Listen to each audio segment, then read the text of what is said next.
Good morning, good morning, beautiful people. Good afternoon, good evening. No matter what time it is, just know this is the day that the Lord has made, and I will rejoice and be glad in it. As always, God is good, and He is good all the time. I'm going to tell you guys a story, all right?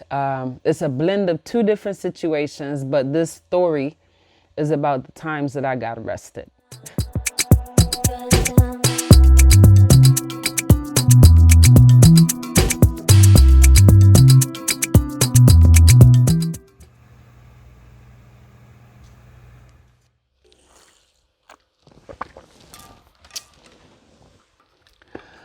All right, y'all. So, taking my braids out. Before I take them fully out, I'm going to go through, moisturize my hair, at the scalp and all that wonderful jazz. And probably going to wash my hair tomorrow. It's been a little over a month since I got my hair braided. So, it's time. It's motherfucking time. But a lot of people, ask questions and try to figure out why I am the way I am, why my opinion, my perspective is the way that it is. And at the end of the day, my experiences, like everybody else, it shaped who I am. It shaped my ideologies, right? And so we're just going to dive in. So give you a little synopsis, right? Prior to getting arrested, my goal was to become a police officer, right? So like many people, I grew up on Law and Order, SVU, Law and Order, the original, all the crime shows, CSI, the Miamis, all of them, the NCIS, Bones. I even got into House, Lie to Me.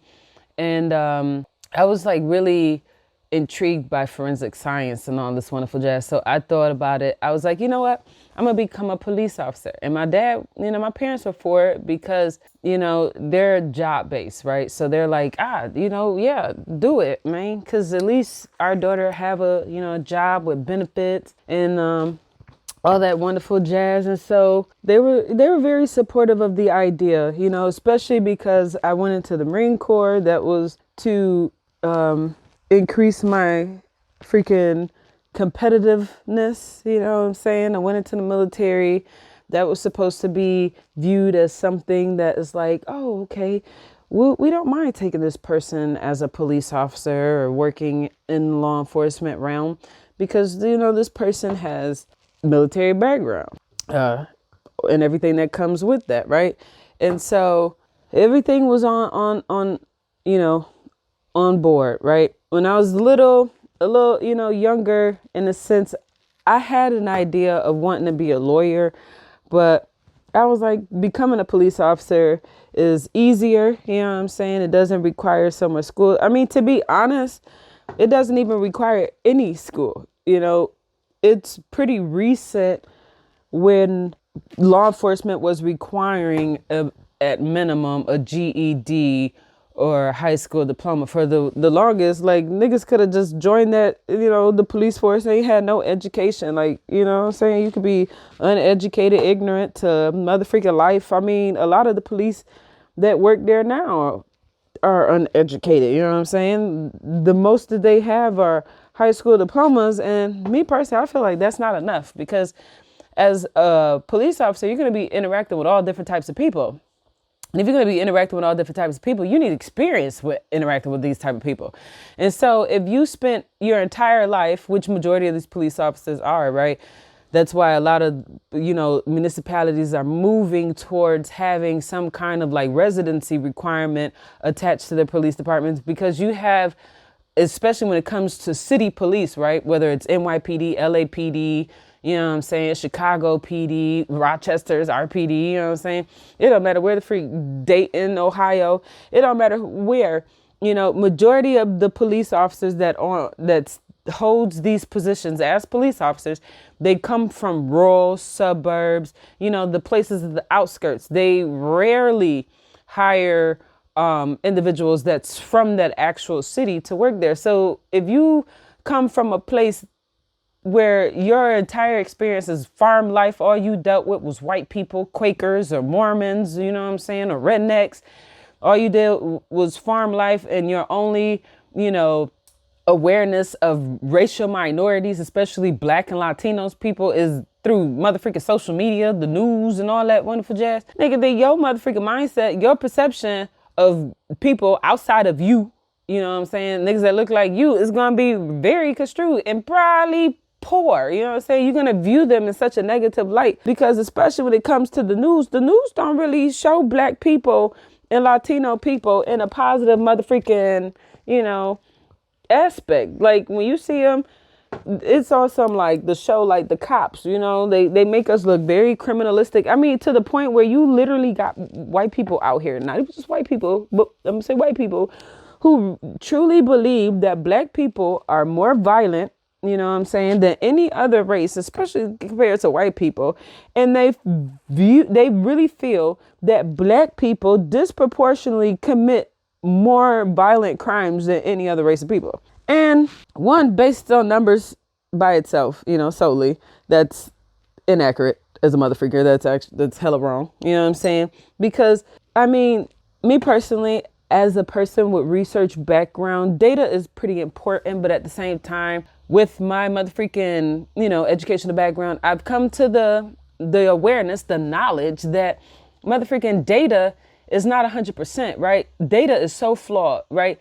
You could look at the UCR, the Uniform Crime Report, that is put together by the FBI, and, you'll get a pretty, legit estimate of, crime rates out here. But at the end of the day, the UCR only focuses on certain crimes, violent crimes, right? Rapes, assaults, murder, homicides, stuff like that, robbery.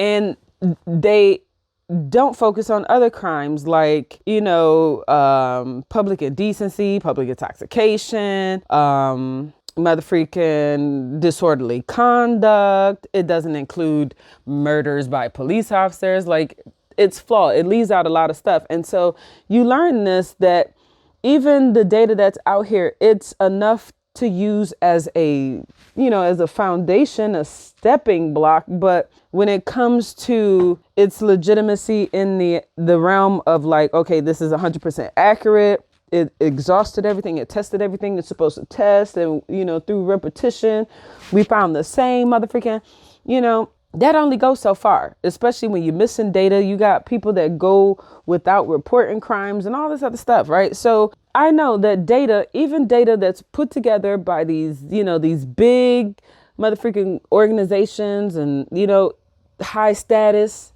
even politicians, it's flawed. It's not 100% accurate. There's missing data, and that missing data probably will not ever be accounted for. You know what I'm saying? But at the same time, I'm aware, that these things exist, right? And so going back to the police, I wanted to be a police officer. You know what I'm saying? I didn't really know about all this data stuff and crime rates and all this other stuff. And majority of the time, these people become police officers, get into the force, and they don't know it either.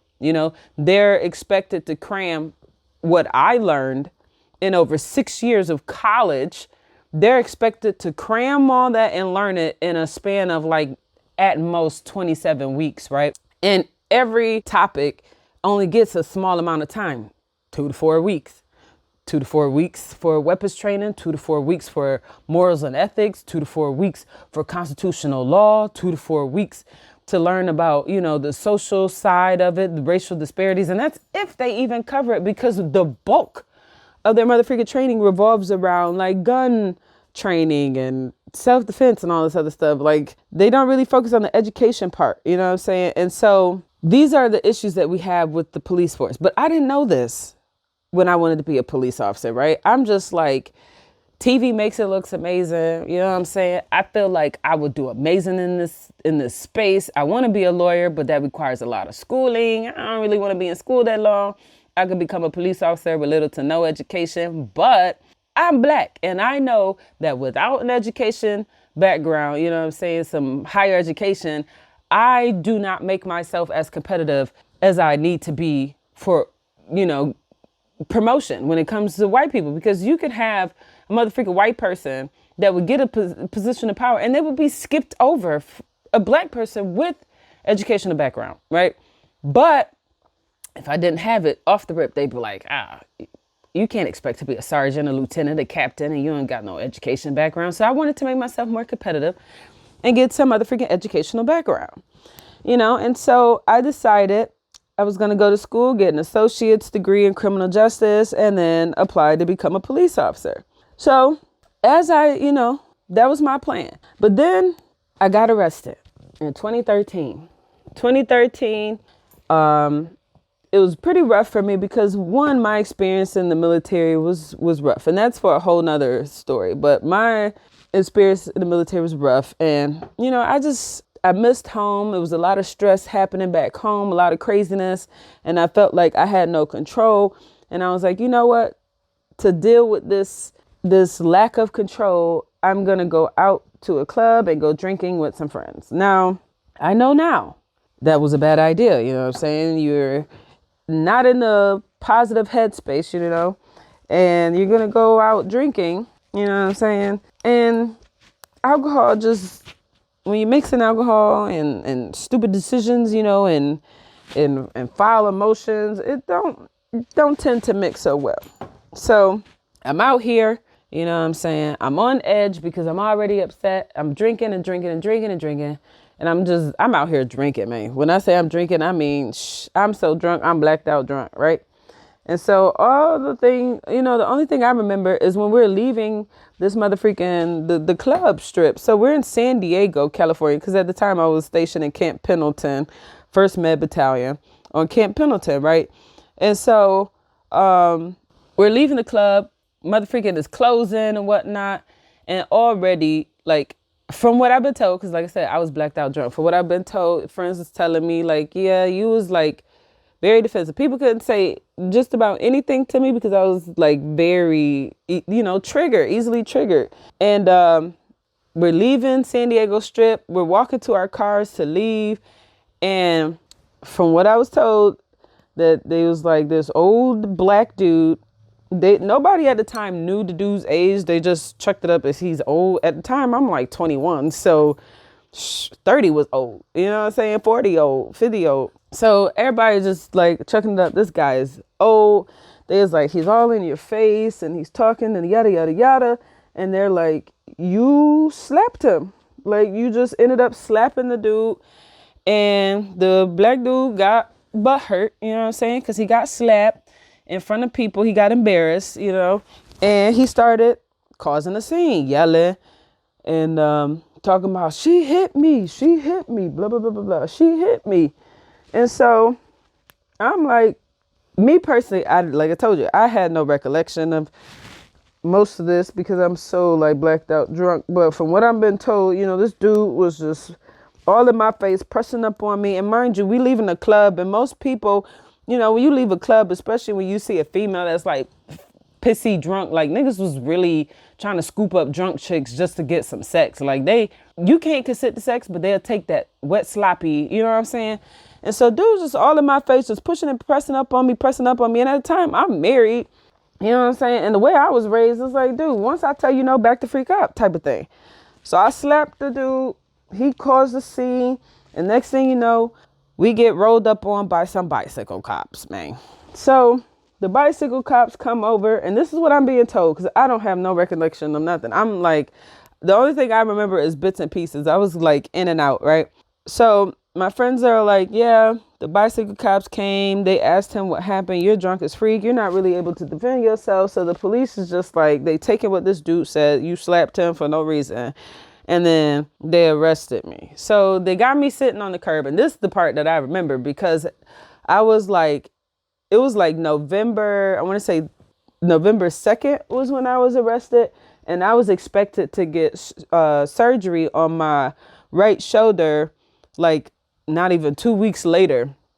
And so when they're putting handcuffs on me, the police, San Diego police, they're being all like extra rough and stuff as they, put handcuffs on me. And I'm telling them like, yo, y'all need to chill because one, these handcuffs hella tight on my wrist. Like they were so tight, they left like scab scars like on my wrist. And I'm telling them, like, these handcuffs are tight. Y'all, pulling on my arms too much behind my back. And I'm a disabled veteran. Like, I'm expected to get surgery in a few weeks. These niggas didn't care nothing about what I was saying.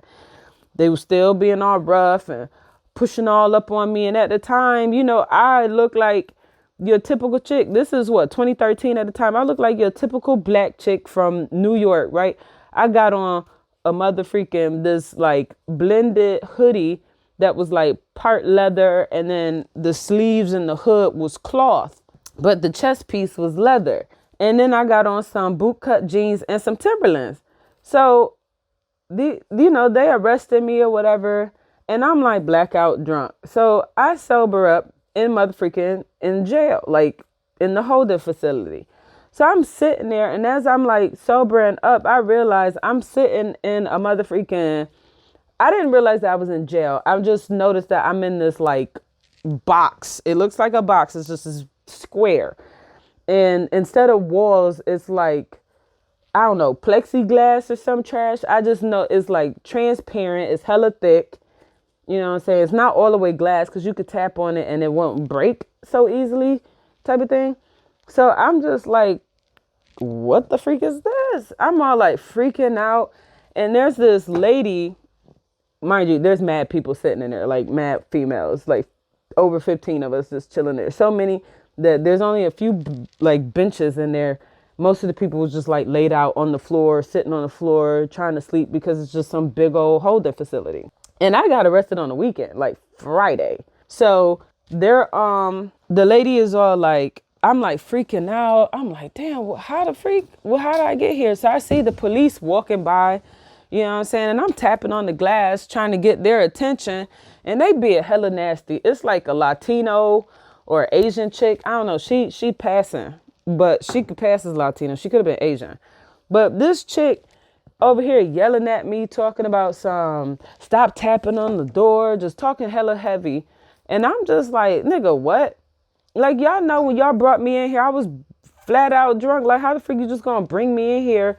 I'm trying to figure out what the freak I'm in here for. How do I get out? Because I ain't never been arrested before. This is my first time. I'm 21 years old. And she was nasty. So I kept tapping and I kept tapping. And this same thing. Another one kept yelling, stop tapping on the glass. Stop tapping on the glass. Blah, blah, blah, blah, blah, blah, blah, blah. And I'm like freaking out because I'm like, man, I was with people. I don't even know if my wife knows that I'm here arrested. I don't know what I was arrested for. I'm freaking out thinking like the worst had happened while I was blackout drunk. You know what I'm saying? And I'm all like crying because I'm like, yo, these niggas is pissing me off. They ain't trying to tell me while I'm here. I keep tapping on this motherfucking glass, straight up asking, like, what did you arrest me for? Stop tapping on the glass. Like, they was just so pressed about me tapping on the motherfucking glass. And I'm just trying to get the niggas' attention. And every time I got their attention, all they said, stop tapping on the glass. So then this lady who was sitting in there, she was like, baby, there's a phone right there. On the phone, there's this little piece of paper and it has all these numbers to a bail bond, corporations or whatever. They was like, just call those numbers and see if you can get one of them to, get you bail or whatever. And they'll get your phone, they'll contact your family, blah, blah, blah, blah, blah. So I'm like, okay. So I call and I get a hold of the bail bond people and, I go through all the, the information, give them my stuff. They're all asking me to put stuff on the line. I put my car up because at the time we ain't had no money like that. Like I was in the military, I was a E3. So I was like and I was stateside. So I was barely pulling in like $750 every 2 weeks. And so we put our car up and everything. And I'm like, contact my wife because my wife didn't go out with me. I went out with some people and my wife stayed home because she was tired and she ended up sleeping. And I'm like, contact my wife so she knows I'm here. And I'm freaking out because I'm like, it's Friday. I don't know how long I'm going to be sitting up in here. And I got to go back to work on Monday. I'm in the Marine Corps. You know what I'm saying? I can't not show up because these niggas going to hit me with the UA, unauthorized absence. And so, I'm calling he's like, okay, I'm gonna contact your people, blah, blah, blah. And I'm still trying to figure out what the freak I was arrested for. You know what I'm saying? And so I tap on the glass, go back to tapping on the glass. And this white lady was getting ready to yell at me, be nasty. And I think it was a changeover because it was like different people or something. She was getting ready to yell. And I'm like, lady, I'm not tapping on this glass to be, annoying or whatever. Like, I was arrested blackout drunk. I have no idea what I'm in here for, you know what I'm saying? And what the process is. I ain't never been arrested before. This is my first time. I don't know nothing. And I'm in the military currently. Like, I got to go to work on mother freaking Monday. I can't be sitting in here indefinitely because I didn't know nothing. And so she basically regurgitated the same thing that the lady told me about the bail bond people. But this time she finally told me what I was arrested for. She said I was arrested for endangering. The charge was like endangering an elderly or something like that. And I'm like, what? And then she was like, and your bond is set to $100,000. So immediately, like, my heart drops. So I called the number back. And then I'm like, yo, what the freak? Is this true about the bail bond and all this other stuff? And dude's like looking in the system. He contacted my wife and she's over here, solidating, the pay and all that stuff. And so he's like telling me like, yeah, you was arrested for this and your bail bond is set to $100,000. I'm like, $100,000? What are they saying that I did? Like, in danger? What the freak what are they accusing me of? He tells me that the older gentleman had told the people that I slapped him. So I'm like, hold on. Because when I heard $100,000, I immediately thought I killed the man. Because I'm like, $100,000 over a slap, bruh. $100,000 for a slap. So I'm like, this is wild. This is motherfucking wild. So I sat in there for probably 12 hours because I got arrested 2 a.m. I didn't get released until almost 2 p.m. the next motherfucking day, Saturday. And it's because my wife got everything solidified and everything. But what was weird was the experiences with the officers, them when they arrested me, I'm telling them, my situation, and they just treated me like any old typical New York black chick. Like, nigga, we don't give a fuck about you, da-da-da-da-da. Roughing me up. Then when I get in there, I'm telling the people, I'm trying to figure out what the freak I'm in here for. Even the lady, she was like, baby, when you came in here, you were out of it. And I'm like, yeah, I was blackout drunk. You know what I'm saying? And if this lady who's just sitting in there can observe and see that, you would think the police would be like, okay, she's sobered up. Let's tell her what she's in here for now. Right. And so I finally, the next day come, they're like, I'm freaking hungry. It's in the afternoon at this point. I'm hungry. These niggas ain't give me nothing to eat. I've been sitting in here for 12 hours. And I keep telling them I'm hungry. They handcuffed me to this little bench and they told me that I was supposed to sit there and wait until my bond was processed and then they'll release me. So I'm like, okay. So I'm just crying because I don't know. I'm freaking out because I'm like, man, what the freak about to happen? How the freak am I arrested with $100,000 bond? I don't make no money like that. The little bitty money I did have, I was sending home to take care of my little family. My mom, dad, and siblings who were still in school. You know what I'm saying? And I had accumulated mad debt in the military through credit cards and loans. So I was paying that junk off. So I ain't had no money to be paying them people. So I'm sitting there hungry, crying, trying to ask for food. These people oh, yeah, we gonna feed you. And they never fed me. And then when they were oh, we'll feed you, that's when they finally told me okay, you're free to go because it's been processed. So they give me all of my, my belongings, all the stuff that they had took from me when they had arrested me. And I see on the thing, because it got my mug shot, and I see my hair all wild. At the time I had, I used to get relaxers and I had my hair in a wrap. So it's when you part right here or right here and your hair just flows to one side and it's bone straight. Black girls know, niggas who black know. So I had a wrap when I was arrested, right? But the picture, my hair almost looked like this. It was just scruffled up. But then as I'm leaving, I'm looking at myself and I'm like, my hair looks exactly how it looked when I left the house. So I'm like, what the freak? So then I get in the car with my wife. I show her, my package and all that stuff. And she says the same thing. She's like, babe, why your hair look like this on the mug shot? And I'm like, babe, I don't know. Like I didn't fix nothing. I didn't change anything. When I sobered up and came to, my hair looked immaculate. And then, so we started like thinking like, damn, did these niggas mess up my hair just cause, and then I was drunk. So that I don't know nothing. You know what I'm saying? Like, did they mess up my hair and then just fix that junk when they was taking down my fingerprints? Cause I remember, when I was getting my fingerprints done and stuff, I was like coming to every now and then, blah, blah, blah, blah. So fast forward, my chain of command gets wind that I'm arrested. These people over here trying to NJP me because one, they didn't, like I said, my experience in the military was rough. If it was left up to the niggas in the military, they would have kicked me out dishonorable discharge. But it's by the grace of God, I got out with an honorable discharge, you know what I'm saying? And that whole shebang. But these people were like so foul, they trying to get me. And so I'm just like, bruh, it's bad enough I'm arrested. My bond was set to $100,000 and all I did was slap the nigga. I ain't never been arrested before, but I got this high A bail bond.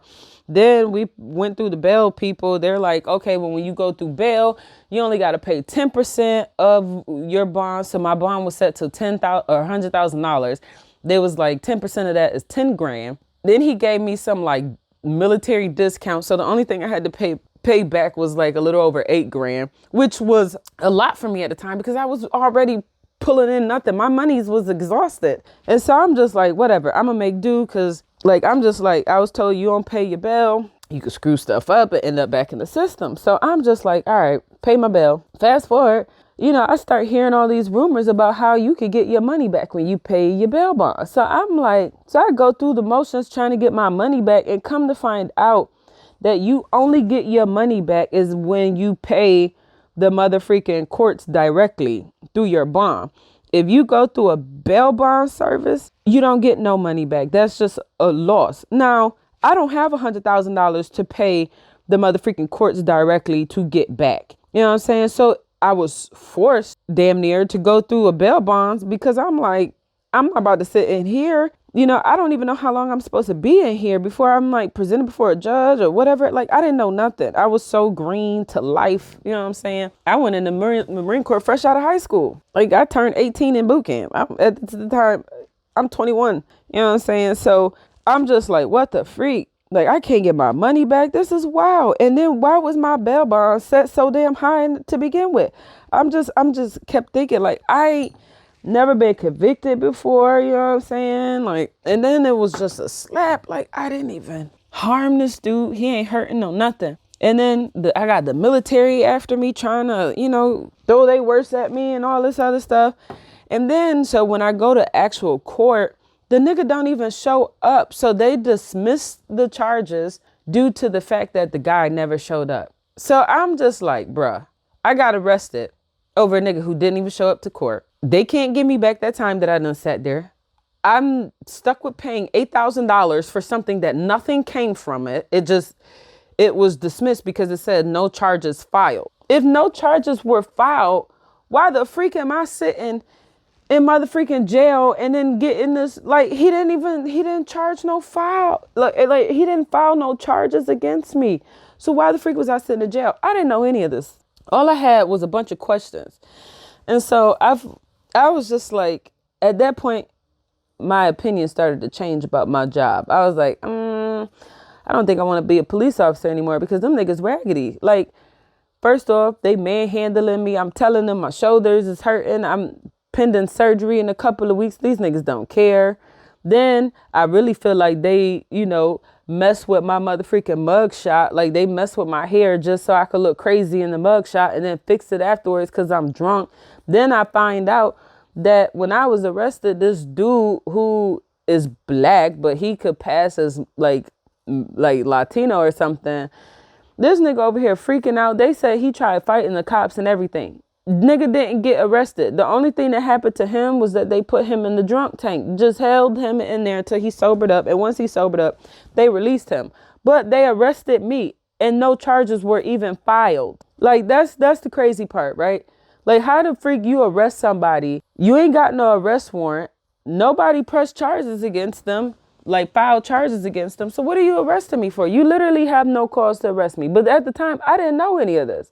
It took me getting out the Marine Corps and starting my education, which all of my degrees are in criminal justice. I have an associate's, bachelor's, and a master's degree, all in criminal justice. So I'm very well versed when it comes to the criminal justice system. I'll tell you that. My associate's and bachelor's degree taught me everything that I needed to know. My master's degree just honed in on my research experience when it came to the criminal justice system. But at the end of the day, so I started to learn. That's when I learned, that we are constitutionally protected. We have a constitutional right that protects us from excessive bail bond and cruel punishment. I didn't know this. So I'm thinking like, bruh. And then I'm starting in school. I'm reading all these cases about people being charged and their bail bonds are set hella high for stuff. And they first time offenders ain't got no criminal record. The crime that they were accused of is either non-violent, or if it's on the violent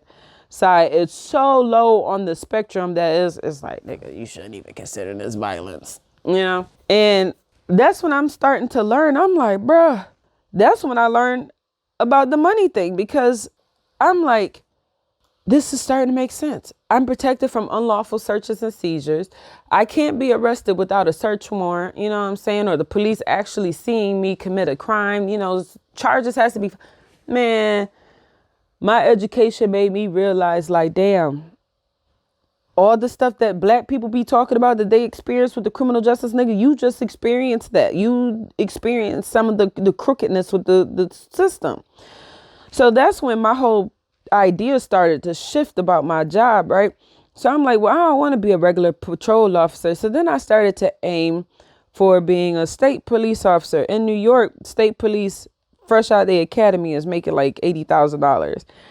And I was like, when I joined the Marine Corps, I decided to join the Marine Corps because it was the toughest, the hardest branch. And in my opinion, that was like unheard of, you know what I'm saying? Because most females are accused, the people think that we're going to flock to the easiest things. So like the easiest branch, Air Force, Navy, and then Army. And I was like, nope. I'm going for the Marines because, one, their uniforms look way better. You know what I'm saying? They hold themselves to a higher standard than the other. Because I've never seen, at least in the civilian sector, as a regular person, I've never seen a Marine that looked busted, right? That just looked all raggedy, looked gross in their uniform all dingy, saggy, baggy, hair all wild looking. Never seen a Marine look like that. But I've seen several Air Force people, motherfucking Navy, Army, they be busted, whole tattoos on their face. Like the Marine Corps, you can't even have visible tattoos. And if you have visible tattoos, they have to be able to be covered and all this other stuff. That's when I was in. I don't know if stuff changed, but that's when I was in. So I'm just like, interesting. So we're gonna switch up. We're gonna become a state trooper. So then I had applied for it, took the test.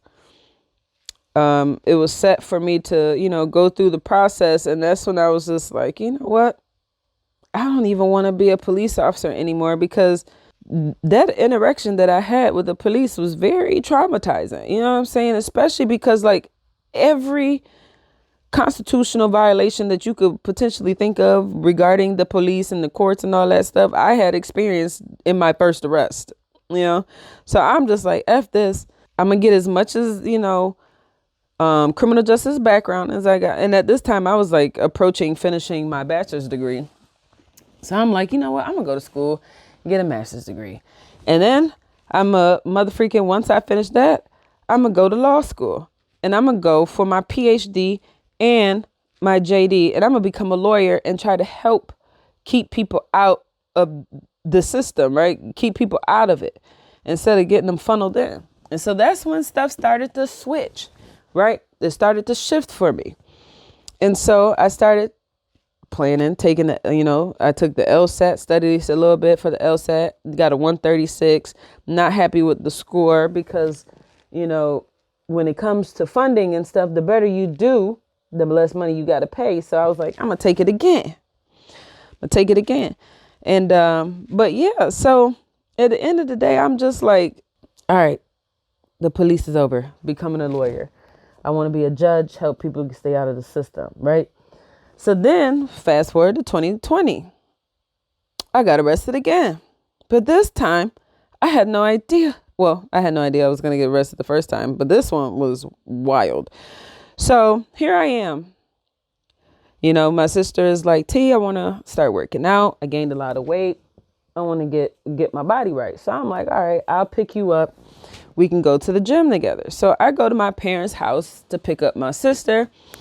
And I had drank some C4. Now, anybody that knows about that C4, that junk be making you gotta doo-doo almost instantly. So I drank my C4, waiting on my sister to come out the house. And then, bam, this urge to doo-doo had hit me. So I'm like, all right, I gotta doo-doo now. So my sister gets out the house. She comes up to my car and she's getting ready to get in the car. I'm like, hold on. I'm gonna go doo-doo. I gotta doo-doo real quick. She's like, oh, you always gotta doo-doo. Cause this is the thing. When I go to mom's house, mom and dad's house, I always end up pooping. I don't know what it is. I always gotta use the bathroom when I go to their house. So, I go in the house, I go to doo-doo, and I'm sitting on the toilet doodling, minding my business, pooping. And as I'm pooping, I got the window open, you know, to air it out in there and what all that wonderful jazz. And then I come to the realization that I hear yelling. Give me a second. I got to go get a comb so I can loosen my hair up. But yeah, I hear yelling and I hear a female's voice. Like if I hear my sister, the one that was about to go to the gym with me, I hear her voice and another female. And at first I didn't think nothing of it because in my parents' house, it's always loud. Like if it's not the grandbabies yelling and making noise, the twins motherfucking arguing, and they grown women, but they be arguing. Then my other sister, she be arguing with the twins and sometimes my parents and stuff. So I'm just thinking like, oh, maybe, you know, niggas out here arguing or maybe they just loud because it just sounds like loudness, but it was outside. So then I'm, you know, continuing doodling. And next thing I hear is this male voice who starts threatening my sister, like talking about he'll motherfucking pistol whip her, shoot her, all types of wild stuff. So I'm like, okay, my sister is definitely not arguing with family. I'm like, well, something's going on. So I immediately get off the toilet. I don't even wipe my butt. I just get off the toilet, pull my pants up. And as I'm running down the stairs, I'm yelling like, Ma, get up. Rachel outside arguing with somebody. That's my sister's name, Rachel. So I'm like, Ma, get up. Rachel outside arguing. And as I'm yelling this, I can see my other sister running outside. She's a year younger than me. I see her running outside. She's already telling mom like, Ma, get up. You got to call the police. They threatening Rachel. And my mom even like, who is my threatening my daughter? Like my mom is woken up out her sleep because she heard the yelling and she could hear them threatening my sister too. So me and my other sister, we go outside, you know, just to make sure that it's an even playing field. You try to fight my sister, nigga, you taking us all. Like that's just what it is. And so at the time I'm thinking like, you know, niggas talking about guns. I'm licensed to carry concealed in New York State. You know, 9 times out of 10, I knew that this dude had a gun. You know what I'm saying? He has a 22. Everybody know he has a gun. He even has shotguns. Yeah, he's a convicted felon. But this nigga got guns. He even made mention to his guns in front of the police. And the police ain't do squat. But we gonna get there, right? So I'm thinking like, this nigga want to talk all that foo-foo. You know what I'm saying? At the end of the day, I'll shoot you dead and then I'll deal with this stuff afterwards. You know what I'm saying? Because at the end of the day, I'm legal. You ain't. You know what I'm saying? So you do some wild junk, nigga be on the run because he criminal possession of a firearm. So my gun is always on me. Anyways, it was on me then. So I, you know, come up to the, you know, the situation and I see my sister and I'm like, yo, just go home because these niggas ain't about to fight. They literally...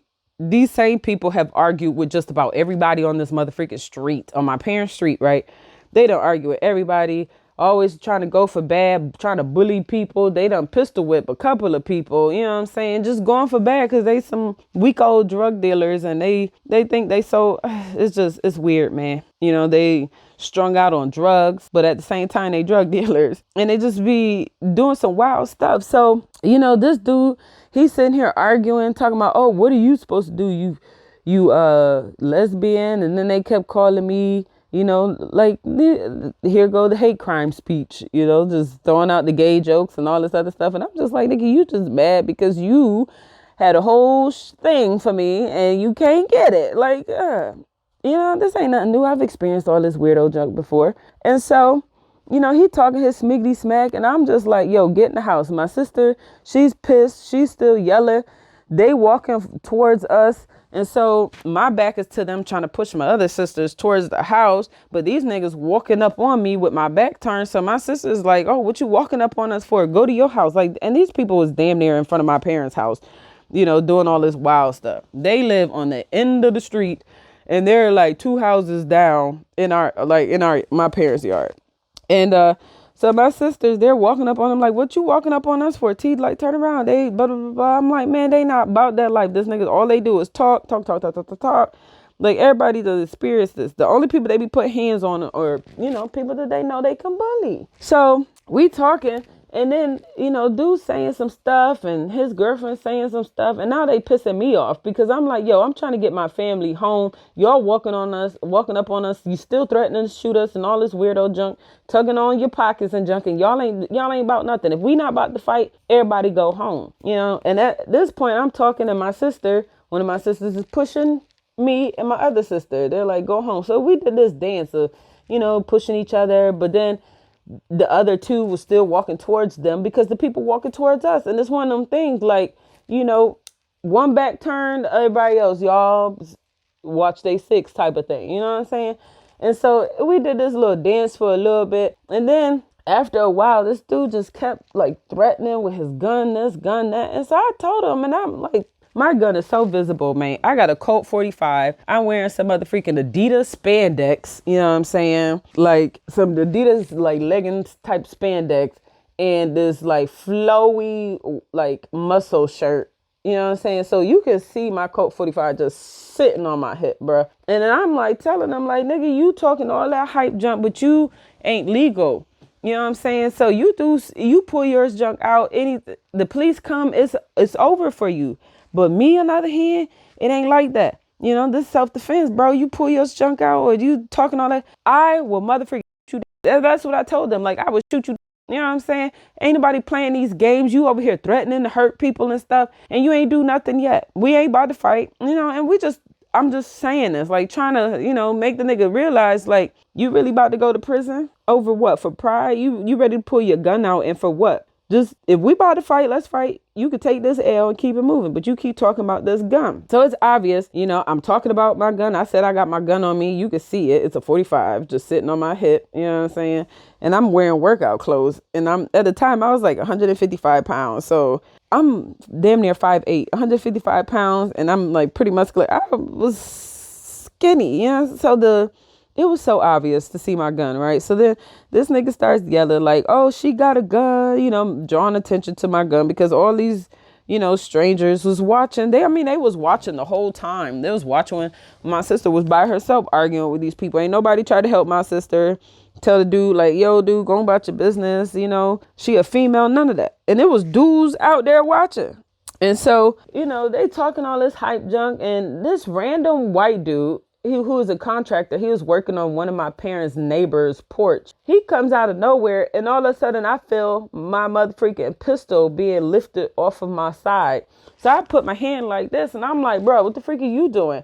He's like, oh, you don't need that. And I'm like, yo, you grab on my pistol again, I'm gonna feel like I need to put it on, use it against you because this is mine. I'm licensed to carry this. You ain't, and you're not a police officer. So what the freak are you touching on for me?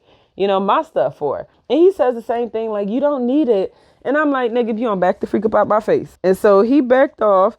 And as he backed off, that's when he called the cops, talking about some black chick pointing her gun in the face of people and blah, blah, blah, blah, blah. And I'm thinking nothing of it because I'm just like, niggas just out here yelling. The police come, I'm going to tell my story. I'm going to tell my side. And it is what it is. Nah. So the police finally show up and me thinking, logically, thinking that the police will think logically. Right. I see the police walk up and I'm like, OK, one police officer going to come to us and the other police officer is going to go to the other party and get the statements and then do their little investigation. Nah, both of these niggas got out the car, a black dude, Marlon Williams, and a white dude, Nicholas Vandemar, and they start walking up on us. And the white dude, Nicholas Vandemar, stated, who has a gun? Now I'm thinking, as well as my sister, Well, T's licensed to carry. It ain't no big issue. So I go and say, I have a gun. And my sister said, she do. And she pointed at me. And as we say that, I'm already saying, and my sister, she's licensed to carry. Before we could even finish our sentences, these niggas are up on here grabbing on me, like literally grabbing on my arm. So I'm like, bruh, what the freak are y'all doing? What are you touching me for? And he was like, we just need to talk to you. I'm like, all right, well, you could talk to me from my parents' porch. I'm all trying to walk to my parents' porch, and they're still like grabbing up on me and stuff. And they're like, no, we're past that. And I was like, what? What are you talking about? We're past that. Nigga, you just walked up on here talking about who got a gun. I'm licensed to carry. And I said, I am. I'm licensed. Or you said, who has a gun? I said, I am. I'm licensed to carry. And y'all niggas over here just grabbing up on me. Like, what are you talking about? What are you talking about? And then so they're like, stop resisting. They're yelling out, stop resisting. And I'm like, resisting what? Am I under arrest? Am I under arrest? And then they kept saying, no, you're not under arrest. But then they kept saying, stop resisting. And I said, resisting what? You just said I'm not under arrest. At this point, I'm resisting your assault. You're grabbing up on me. And I'm telling you, I had to like convince myself, like, bruh, you're black. Like, if you do what's in your brain, nigga, they'll probably kill you dead and shoot your family in the process. You know what I'm saying? Because the police is just, they trigger happy and they don't care where them bullets land. They don't even look to see if it's clear. They'll shoot right at somebody with somebody standing right next to them. Like, wild. And so I'm just thinking, like, these niggas said I'm not under arrest, but they keep putting their hands on me. At this point, this is assault. Now, I ain't never at this time, it was 2020. I was like 27 going on 28, right? And so in all my 27 going on 28 years of being alive, I ain't never let no male put their motherfucking hands on me. And male that put their motherfucking hands on me got their motherfucking nose busted and they got dropped straight to sleep. And so that when I started tensing up, because they're over here pulling on me. So I'm like putting my hands together because I'm like, I'm not getting thrown on this ground and I'm ready to punch both of y'all in the face and snap your arms because you just said I'm not under arrest, but y'all grabbing on me. This is assault and I have every right to defend myself, even against you raggedy, corrupt police officers. So I'm like trying to, convince myself like, T, don't hurt him. Don't hurt him. Because it was already evident. I'm 155 pounds standing at 5'9", and I got two male police officers pulling on me, trying to throw me to the ground. And these niggas couldn't even get me on the ground. I'm just standing solid. Like, wasn't really doing much except put my hands together like this because they kept trying to put them behind my back. And I was like, nope, center of gravity. I'm about to just stiff the freak up. And I'm just clenched. These niggas couldn't move me. And they was getting pissed, like, because you hear the white dude, Van Mar, telling Nicholas, like, oh, you ready? So it was obvious to me they was getting ready to, like, try to trip me and everything.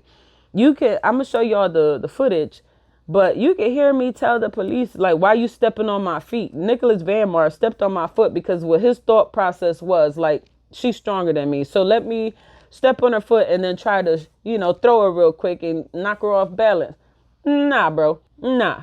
Do you know who my God is? He allowed my parents to train me very well in self-defense. Homie, ain't none of that working with me. You can't even put me in a motherfucking chokehold. Not sober. She Louis. You can't even put me in a chokehold before I motherfucking break your face. You know what I'm saying? So I'm just sitting here like these niggas just don't know. But they get more and more pissed because they can't throw me to the ground. But I'm pissed because I'm like, I got doodle, chilling in my butt. I ain't even get the wipe. And these niggas about to throw me to the ground. They trying to arrest me. You know what I'm saying? Now I got to sit here with this doodle in my butt because of these weirdos. And so as all this is happening, my sister, one of my sisters, not Rachel, my other sister, she goes and says like, T, stop resisting because they're going to hurt you. And this around the time, like, Micaiah Bryant got killed by the police after she defended herself when some girls tried to jump her and brought a knife in the way, and she got the knife and she was, backing them girls up because they tried to jump her and her family. And the police shot that little girl dead. You know what I'm saying? And this around the same time, like it was really big, the George Floyd and all that. So my sister is like, T, we don't want them to hurt you. Like, just relax. Like, let them do whatever they're going to do. And I can see my nephew, he's sitting there crying. My niece and nephew's out on the porch. My mom is like, what the freak are y'all doing? Like, I called y'all. Like, why y'all not checking him? Why are you arresting my daughter? He has a gun. My mom just kept saying, he has a gun on him. And they ain't paid nobody no mind. We got a phone call about a black chick with a gun. You came, we got here, you admitted that you're the black chick with the gun and you matched the description that we were given. That's all they mattered. That's all they cared about was the gun. Because even when I told the dude, like, I'm licensed to carry, they didn't care about none of that. They're just like, we got a call about you waving your gun, pointing it in people's face. And I'm like, I am licensed to carry and it's self-defense. This nigga was over here, he got a motherfucking 22 in his pocket, talking about shooting my sister in the face, whole nine. They ain't want to hear nothing. The police refused to take the statements from my family. They only took the statements of those that were speaking against me, which pretty much was just the white dude, because he could have got hemmed up for trying to take my gun, because that's literally illegal to disarm someone of their firearm, especially in the state of New York. If you're not licensed to carry concealed, it's illegal for you to even touch a handgun. You can't go to no shooting range and be like, oh, I want to shoot a handgun, or let me hold it. You can't even hold a motherfucking handgun in the state of New York without a motherfucking carry concealed license. And so the only people that they had speaking against me was the dude and his girlfriend, and the white dude who tried to take my pistol off of me. They didn't want to take anybody else's statement. Not my family, no nothing. And the police, after my sister was like, T, just relax. I relaxed, went limp, and I let them throw me to the ground. Now, they had my hands behind my back, but still was throwing me to the ground. So I'm like, well, I'm not about to fall on my face. So I break the fall with my motherfucking knees. My knees hit just pure rock. My knees got all scraped up and everything. Knees got scraped the freak up. You know what I'm saying? And then the police started scrambling because I could hear them. They're freaking out because they're like, where this gun at? Where this gun at? They're circling my car. My windows cracked down.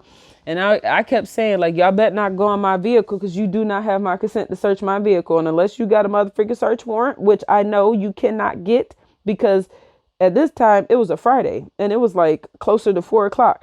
The courts are done. In order to get a motherfucking search warrant or arrest warrant, the police have to get it signed off by a judge. Ain't no judge entertaining them at no 4 in the afternoon. Them niggas is leaving the courts and they going home. That's why the police do all that foul, crooked junk because at the end of the day, it's more work for them to go the legal route than it is the corrupt, illegal way, right? So I kept saying the same thing, and I see them scrambling because they're trying to find my gun.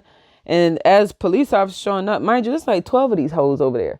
So as they're like pulling up to find my, I hear the dude's like, what's going on? And they was like, well, we got a call about the chick. And she pointed at me, waving her gun in these people's faces. She pointed at the boyfriend and the girlfriend. And she was like, but apparently she's licensed to carry. And then they had like this, what? Shocked face. Like, yeah, this black person is licensed to motherfucking carry. You know what I'm saying? And so they're all like scrambling and then I can hear the police and see them like going up to the dude, like him and his girlfriend, asking them like, hey, would you say that the way that the police had took her down to the ground was justified? And the dude and his girlfriend was like, hell yeah, she was mad aggressive. How the freak you gonna ask the niggas who, conjured this whole nonsense up if it was justified? So it became evident to me that they were proceeding with this because they knew that they had screwed up. One, I'm licensed to carry. You have no proof of anything. You're arresting me unlawfully. Like, you literally said I'm not under arrest, but then you put me in handcuffs, throw me to the ground, and then put me in the back of your police car while you motherfucking search for my gun. And then, you know what I'm saying, I tell y'all I'm legal. Y'all don't want to hear none of that junk. And at the same time, while I'm sitting in the back of the police car, this chick done call her daddy. Her daddy shows up. He's walking up on the police car, looking me dead in my face. And I'm just sitting here like, okay, so now I'm just sitting here like some sitting duck. This nigga could pull out a gun, shoot shit. And all these police around here, and they don't give a damn. This dude threatening. He's all like, oh, that's her car right there. All right, well, we'll take down the license plate and blah, blah, blah, blah. And even the same police officer, Nicholas Van Mar, who arrested me, he had said to him, he was like, well, sir, can you get away from over here? by her car. And then he was like, why? And he was like, well, because you just made a comment that makes it seem like you're going to like hurt her or something. And then he was like, I can stand wherever I want. Y'all don't care about us. They have to shoot us dead first before y'all even do anything. And then that's when he started talking like, oh, he told the guy, he was like, you got a shotgun.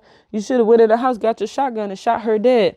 Mind you, he's a convicted felon and they know this, but all this conversation is being had around the police. This nigga threatening, to harm me. He even stated like, oh, well, once you file the press charges and everything against her, we'll get the paperwork, we'll get her address and all her information. And he's making all these like incriminating statements in front of the police. Nothing's happening. This dude just looking at him like, sir, can you back up from her car? Because you're talking about harming her. As you let him walk up to the car and look me dead in my face and the whole shebang. Like it was wild, right?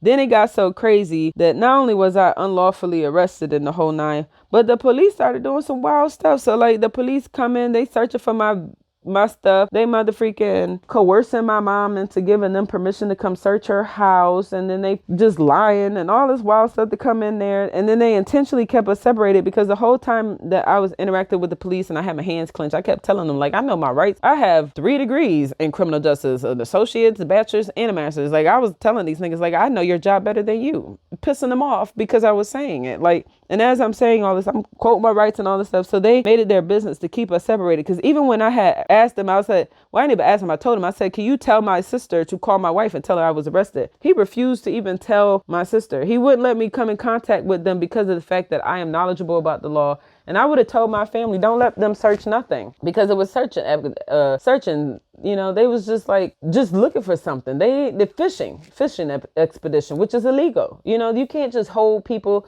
and try to fish for something, an illegal crime and all this stuff. Like, you can't do that. But that's what they was doing to me. And while they was doing it, they sitting here standing by my vehicle because they think my gun is inside my car. The whole time my gun is inside my mom's house, because after the white dude tried to take my gun off me, I went in the house, put it in there, and came back out because I'm like, well, I don't intend to shoot anybody. I'll shoot somebody out of self-defense, But the police is coming, I don't need a gun. Because by the time, the police get here, I'm thinking like everything could be situated. Nah, nigga.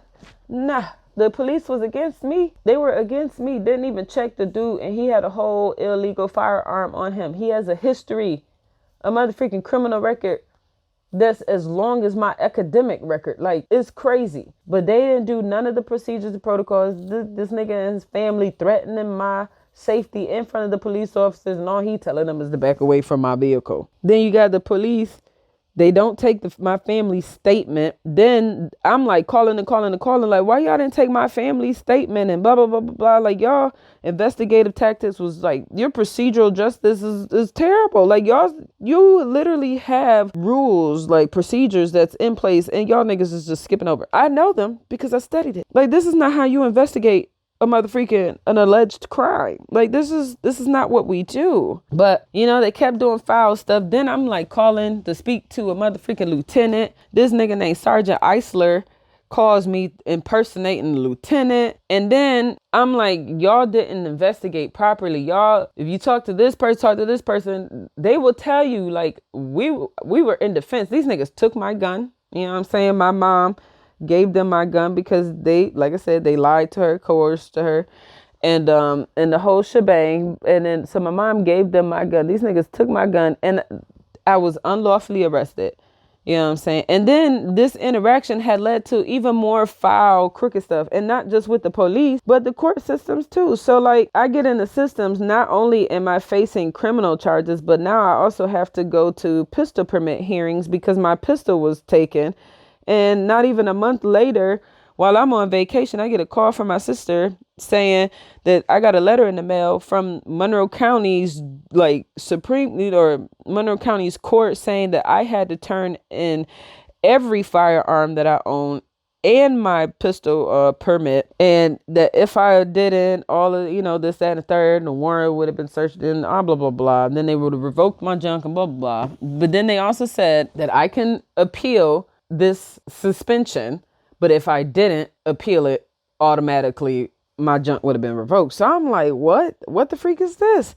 So then I come to the realization that this stupid law that Andrew Cuomo signed in 2013 called the New York Safe Act basically allows the government to infringe upon your Fourth Amendment right from unlawful searches and seizures and a violation of your Second Amendment right, with your right to bear arms. And they confiscated not just my pistol permit, but every firearm that I own because of the charges that were against me and the fact that the people have filed an order of protection against me. Literally in the New York State or the New York Safe Act, it says that a judge legally can confiscate a person's pistol permit and their firearms if they are charged with a violent offense and or if there is an open order of protection against them. So they took my junk. So it's been 2 years,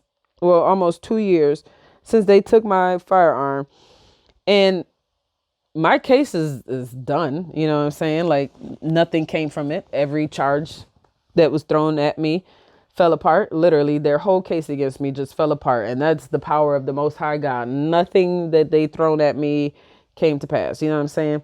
But at the end of the day, I went through some crazy stuff. So with my criminal court case, right, I experienced freaking raggedy lawyers. I had a public defender. His name is William Weir. This dude decided to leave me about 2 or 3 months in, and didn't even tell me, like just passed it off to somebody else. I didn't even know that I was assigned a different like public defender until I went to my scheduled hearing almost like 3 months after the arrest. And I'm like, where the freak is my lawyer? Even my wife is like, where is your lawyer? And around the time, this is like COVID, you know what I'm saying? So there's a TV right there. I look on the TV. It's this random chick talking about she's my attorney. I'm like, where the freak William Weir go? Where does Brittany Clark chick come from?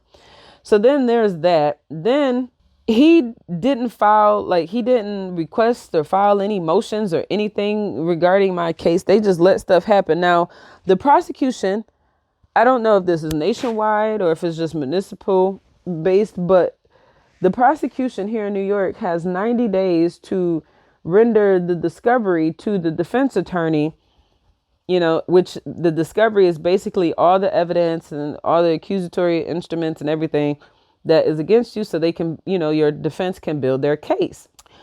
My public defenders weren't ever given the discovery. I think it was like almost 8 months later. I know it was like almost a year in that they finally sent it. And then Brittany Clark even filed a motion to have the case dismissed because of the fact that the prosecutor failed to render over the discovery.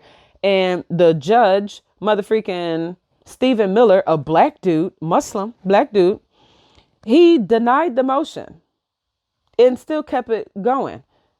And so I'm just like, Lord, this don't make no sense. They have procedures that they have to follow.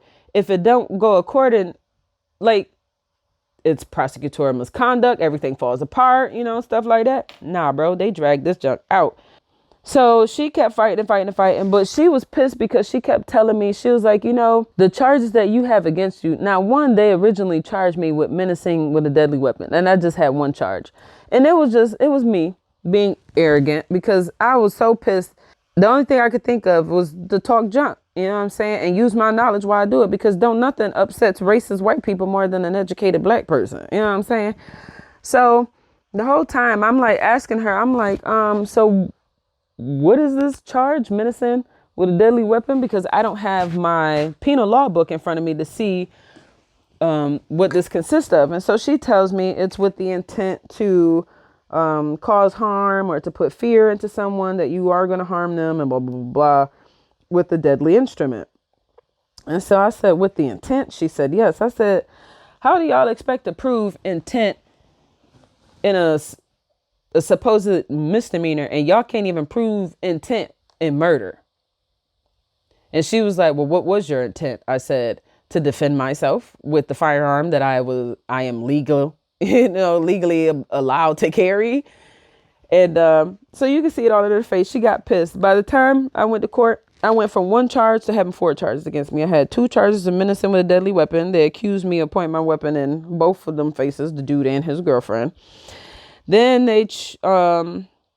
I forget what the other one was, but they had charged me with obstructing government administration. Now, what they did, right, is because they legally couldn't charge me with resisting arrest because I am seen, heard, and everything on the body worn camera footage asking the police, am I under arrest? And them niggas said no. They couldn't charge me with resisting arrest. So what they did was charge me with obstructing government administration. Now, I don't know what government administration I was obstructing, except the fact that I was resisting assault, because they legally had no grounds to arrest me, let alone put their hands on me. You know what I'm saying? Like, my pistol was taken from me and is still not in my presence, all over hearsay. And then nothing came from it. Like, after 17 long months, all the charges against me fell apart. And yet I still don't have my stuff returned to me. And this is the ills of the criminal justice system. This is why when it comes to legal cynicism, I have it, and it's at an all-time high. I view the legal system as inadequate, incapable of providing justice because they're so raggedy and so flawed. In addition to the fact that they're underfunded and understaffed, and they don't have the means to process all the cases that go before these courts. Just like everyone else, they threw a bunch of plea bargains at me, but I know that because of the Lord, allowing me to motherfreaking get these degrees, I know that over 90% of court cases are resolved by plea bargains, which you literally have people admitting guilt to crimes. And a lot of times they're admitting guilt to crimes that they did not commit because of the fact that these people, these actors, prosecutors, judges, they accuse them of these crimes, and then they pump them up with fear and tell them, well, hey, if this goes to trial and you are convicted, you can be punished very harshly and given the maximum penalty. And the thing that they also failed to disclose is that you have a greater chance of motherfreaking being acquitted or having your junk dismissed if you go to trial and not take a plea. But a lot of people cop out and take pleas, and it don't benefit nobody but the people in them systems, the public defenders, because one public defender oversees over 100 cases by themselves. They don't have no team of paralegals and all this other stuff because they're understaffed and underfunded, and they work for government funds. So a lot of times these people are paid terribly. That's why people don't really want to become public defenders, because there ain't no money in that. None at all.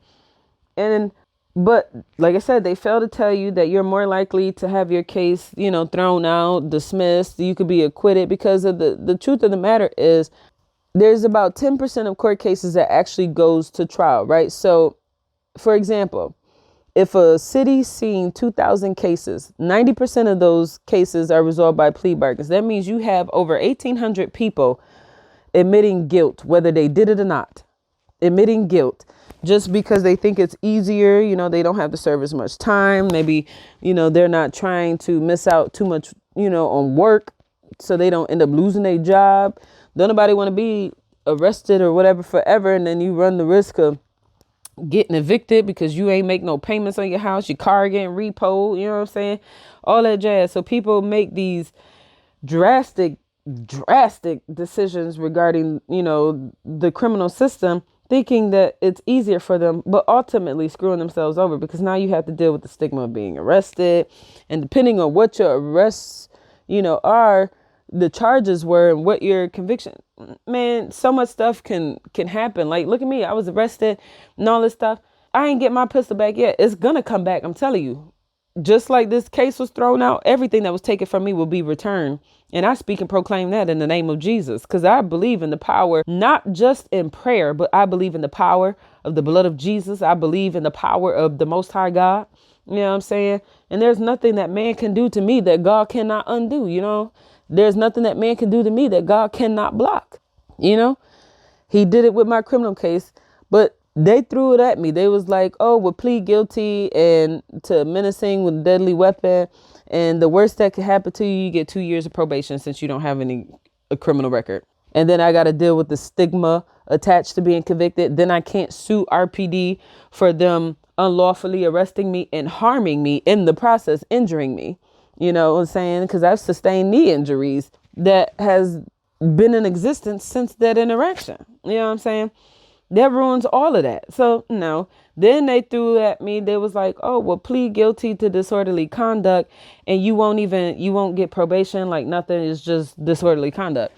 And I'm like, nigga, if you went from mother freaking plead guilty to menacing with a deadly weapon and 2 years of probation to plead guilty to disorderly conduct and get nothing, nigga, you can dismiss it all and no conviction, no times, no nothing. You know what I'm saying? Because y'all ain't got nothing. At this point, you just scraping. Ain't no fool. So I held it down and I said, no, I'm taking it to trial. Taking it to trial. Them niggas try everything in their power, from even dragging out my court. I mean, we have the right to a speedy trial, yet I was arrested August 26, 2020, and my trial did not come until April 13th. And then let me tell you let me tell you how that went. So April 13th, the same guy, him and his girlfriend, because of the raggediness of the police. And I told my sister, I said, I'm going to continue to call the police so they can come here and take your statement, so that way you can press charges against them, because this issue was between them. And I think it's crazy how the police allowed them to press charges against me when everything that I did was in self-defense. Like, they were the motherfucking antagonizers, the perpetrators, the whole nine, yet they're getting treated like a victim, while I get motherfucking my name slandered and all this wild junk, right? So then I told my sister, I was like, I'm gonna take you to the public safety building. You're gonna press charges against them. So my sister had filed to press charges against them and to get an order of protection. So then my sister had asked me if I can go to her court, because she had a court hearing for her getting that order of protection against them. So I'm like, all right, I'll go with you. So I go with her. We're thinking like at some point they're gonna call her, get her statement and all this other stuff. Nothing came from it. We sat there for so long and nothing came from it. The judge was even nasty because, one, public, like, court cases are open to the public. I wasn't even in there. I'm just like looking through the window, and this chick, Judge Morris, currently in Rochester City Court, this chick sitting here, and I think her first name is Nicole Morris, but this chick, and she black. This chick caught a whole attitude because I was sticking my head through the window talking about who is that, and then I see everybody turn around. They must have said like who I was. And so, because all I know is that somebody came out the door and was like, I need you to stop looking through the window because the judge has an issue with you looking through the window, because this case is pertaining to people who has an open case against you. And I'm just like, but these court cases are open to the public. And he was like, well, she doesn't want you involved, blah, blah, blah. So I'm like, what the freak ever. So I sat down. Like I said, nothing came from it. Absolutely nothing came from it. So my sister, we're thinking like they're going to send her something in the mail, something pertaining to this thing. Nothing, literally nothing happened. So April 13th, my lawyer, the day before, my lawyer, he came across some information. He said that, after he got access to the discovery, and this was damn near 16 months in, after he got access to the discovery, he said that he saw, because because of this is the case against me, blah, blah, blah, he gets to look at their criminal history and all that stuff. And he was saying that he's seen that there was a case against them around the same time that they had filed charges against me, and somebody was, he said he didn't have full access to it because it was sealed. And I'm like, well, what do you mean sealed? He was like, well, it's sealed, so I can't really like get the information to it. So he was like, but would them going to court have anything to do with your case? And I've already told this dude that my sister, like the process that we took, I kept calling for my sister. The police finally came out, took her statement, and then she was able to press charges against them, or at least get it initiated, even though nothing came from it. But I'm like, I told him that, and then that's when he comes to the realization, like, okay, so my sister, who pressed charges against them for harassment and such, he comes to find out that the charges that my sister filed against them were dismissed by Nicole Morris just solely so they can stand at my trial and testify against me. They dropped the case against them, dropped the charges that my sister filed against them, just solely so these people can motherfucker testify against me at my trial. Where's the justice, man? And that's when I'm like, yo, y'all all raggedy. The judge overseeing my motherfucking case, Stephen Miller, is raggedy. So raggedy. I motherfucking told this man about himself to the point where he didn't even want me to ever speak to him anymore during any of my court appearances. Like, I literally, in order to talk to him, I had to talk to my lawyer first because he didn't want it on record. I went on record going off on 2 motherfucking judges. Let me tell you though. So after he found out that the charges that my sister filed against those people were dropped by that judge just so they can stand trial against me, he brought that up on my trial, right? At the day of my trial, and they dropped the charges of menacing with a deadly weapon because of prosecutorial misconduct. They never disclosed that information with my lawyer. And it's tailored to the whole discovery issue, right? And so they dropped those charges. They were going to proceed with my trial because they got rid of the menacing with a deadly weapon, but now they wanted to go forth with the charges of obstructing government administration. But then my lawyer filed for a mistrial because the prosecutor's opening statement depended solely on the menacing with a deadly weapon. But since the menacing with a deadly weapon no longer exists, he was saying that the jury is tainted and that he feels that, this should be considered a mistrial because of the fact that the jury won't be able to, handle my case without thinking about this gun that no longer is being held against me. And so the menacing with a deadly weapon charge dropped. And then they was like, we'll schedule your trial for the OGA like a week or so later. So then I come there, right? And mind you, I've had several experiences with raggedy motherfucking public defenders. It was so raggedy to the point where I fired Brittany Clark because this was the same thing with all of these people. Even the lawyers that I got that weren't necessarily public defenders, right? These people will literally call me either the day before, like not even a full 24 hours, just the night before, or they'll call me right before my trial to want to talk about, or my court appearance to want to talk about what the procedures are. This ain't even adequate timing for me to make a decision that is so drastic around my life. But y'all niggas want to talk to me less than 24 hours about something that's so life changing. Like, this is wild. So I was ready to fire her to begin with. Plus on top, Brittany Clark, she was raggedy. She straight up told me, like, she kept talking over me. She didn't want to, go the path that I was going. Like, I kept telling her exactly what was happening. When people say that these public defenders don't give a damn what you say, they don't care nothing about you, they do their own thing. And there's like, if you got a public defender, you might as well just prepare to go to jail. Like, that is the saying with the public defenders. And it's so true. I was full blown arguing with this girl. Everything is documented because I am making a motherfucking documentary about this. All of these interactions are documented. Every bit that I'm talking about, even the phone conversations with these raggedy people, right?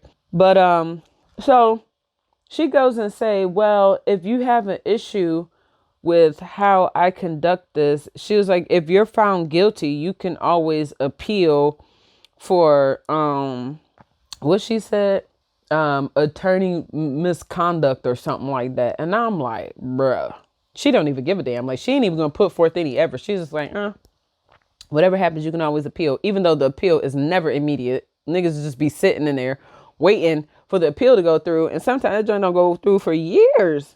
So that's when I'm like, oh hell nah, she gotta go. So the next day, go to my court. It's the motherfucking trial. She wasn't even prepared for the motherfucking trial. She was motherfucking like set on the fact that my accusers wasn't coming to trial, so she didn't even prepare. Then they come to trial. Now she's freaking out because she was like, I wasn't expecting them to come. I'm not prepared for the trial, blah, blah, blah, blah, blah. And they were still trying to go forward. So I'm like, oh, hell no, you got to go. And so I had fired her, and I told her I don't want her as an attorney. And I told that Stephen Miller dude everything that happened. This nigga took her in the back. I don't know what the freak he said, but by the time she came back, she was boohoo crying, boohoo crying. So he was like, "We're gonna assign you a new attorney, but this one will come from the conflict defender's office." And so this is another government agency of hired out attorneys. The only difference is these aren't necessarily public defenders. These are defense attorneys that are attached to the conflict defender's office. I don't know. So I'm like, all right, whatever. Literally the day before my motherfucking next trial, this dude calls me. He's supposed to be the new guy. He's asking me some questions. He was like, so I see that you served in the Marine Corps. But he said, I see that you have a master's degree in criminal justice. He was like, can you tell me anything else? Like, did you serve in the military and blah, blah, blah, blah. So I'm like, and then he also asked me if I had a criminal record.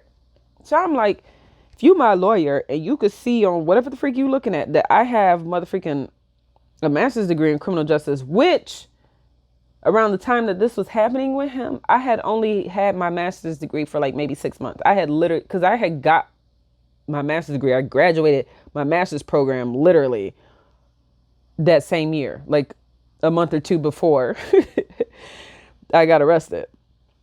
So I'm like, so you can see in the system that I have a whole master's degree in criminal justice, but you can't see whether or not I have a criminal record. And I said, and what is with y'all raggedy motherfucking lawyers calling me less than 24 hours before my motherfucking court to want to motherfucking talk y'all strategy? I don't have enough time to process what the freak you tell me and make a decision. So then we get into this argument and how he's over here talking a big on himself. Oh, I've been an attorney for this long and I'm respected in the courts and blah, blah, blah. And I'm like, and yet here you are making such a novice motherfucking error, because why the freak are you contacting me in less than 24 hours about something that is happening tomorrow? Like, it's supposed to be my trial and you sitting here trying to plan less than 24 hours with me. So he got pissy and he was like, well, tomorrow I'm going to tell Judge Miller that I declined this offer. And I was like, okay, because I was going to tell him you're fired anyways. And then that was the end of our conversation. The next day this dude, now this is when I had told Stephen Miller about himself, right? So the next day and he, Stephen Miller asked him like, so are you willing to accept this case? And the dude said, on Your Honor, I contacted, the conflict defender's office yesterday and told them that I declined. And then he went in to go tell his reasons why he declined. And he basically put it off on me as like this difficult person to work with or some crap. And so the judge started talking all this like heebie-jeebie and like boosting him up and stuff. And he was like, okay, well, I'll grant it. And then that's when he tells me, he was like, Tier, you got one more time. I'm going to assign you an attorney. If it doesn't work out with this one, then you're on your own to find your own motherfucking defense. So I'm just like, this don't make any sense, because according to the Constitution, you know what I'm saying, I have the right to an attorney. And if I can't afford one will be appointed to me. I can't afford one, hence why I'm going through the public defender's office. But this nigga tells me that if I cannot motherfreaking settle with the next one, that I'm forced to pay for my own, out of the same pockets that I already can't pay for my own. Okay. And so I said to him, and I said, well, if you give me competent lawyers, I wouldn't be in this situation. And then he was like, for the record, I am not reassigning your attorney because I think he's incompetent, because I think he's very competent. And then he goes talking about how the guy worked under him for 25 years, or he worked his job for 25 years, and how he's this, that, the third, stellar and amazing and blah, blah, blah, blah, blah. And then all this wild stuff. And he's just boosting this nigga up. And I'm just like, And after he got done talking, and I said, and have he ever defended you? Man, even the people that was there, they was like, hmm? And then he was like, Miss Grayson, I advise you to not say another word. And I was like, okay. And so that's when he scheduled my next appearance, and I, confirmed my appearance, and he refused to stop talking to me. And then some random person was like, yes, this day at 9:30 is your, because he got pissed. So I'm like, it is what it is. But then I ended up getting this other dude whose name is like Michael. It'll come to me. I'll put his name in here later. But his name is Michael something. This dude was just as raggedy. I mean, he did the same thing. I told you, I repeated multiple things to him over and over and over. And it felt like I was all like, this nigga just didn't listen. He would be asking me the same questions over and over. And we talking about like time apart. That's why it became obvious to me, like these niggas they don't look at your case until you go to trial. Like they just skim over what your charges are, and then they just make up their plan based on their timing. So they're like, okay, well, ain't that serious? You know what I'm saying? It's not like it's a felony. So then they take the plea.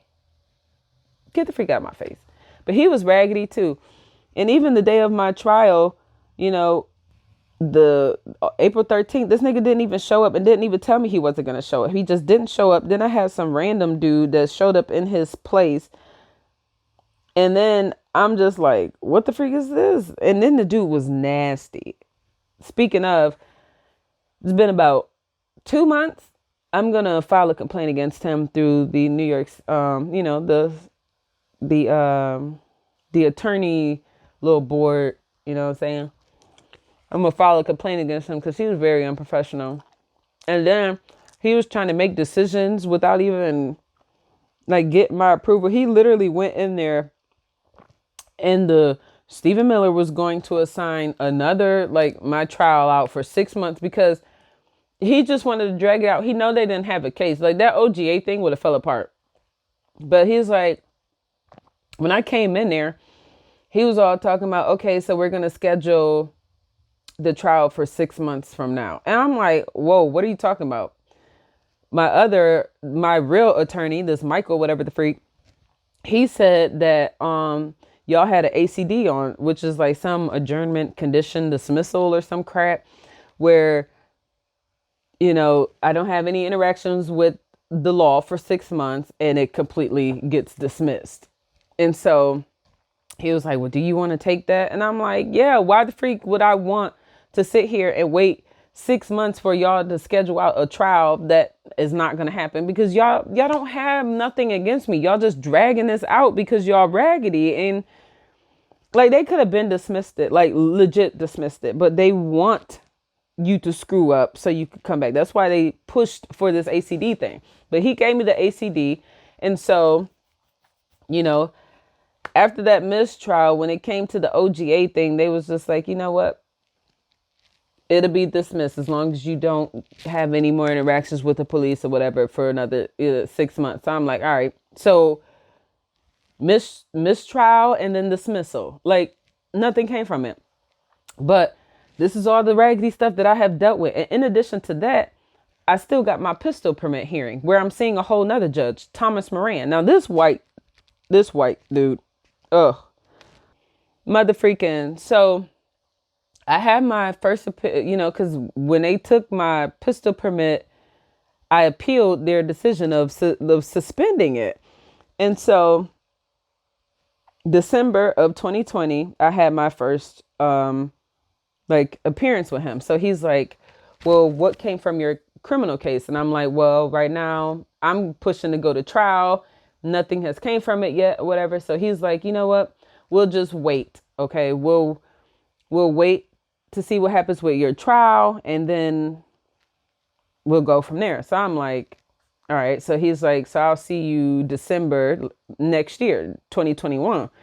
So I'm like, damn, whole year without my pistol. Like, and I knew like they took it.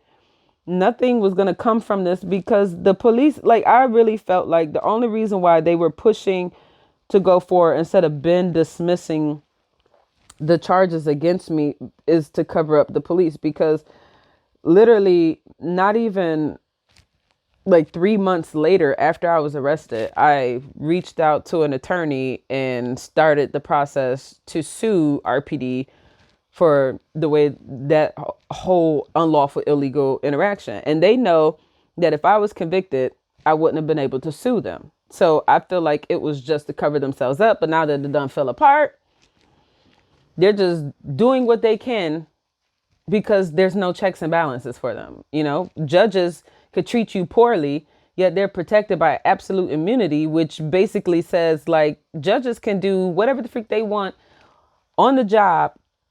You know what I'm saying? And they legally cannot be held liable for any of their decisions, no matter how drastic it affects you, right? Even constitutional violations.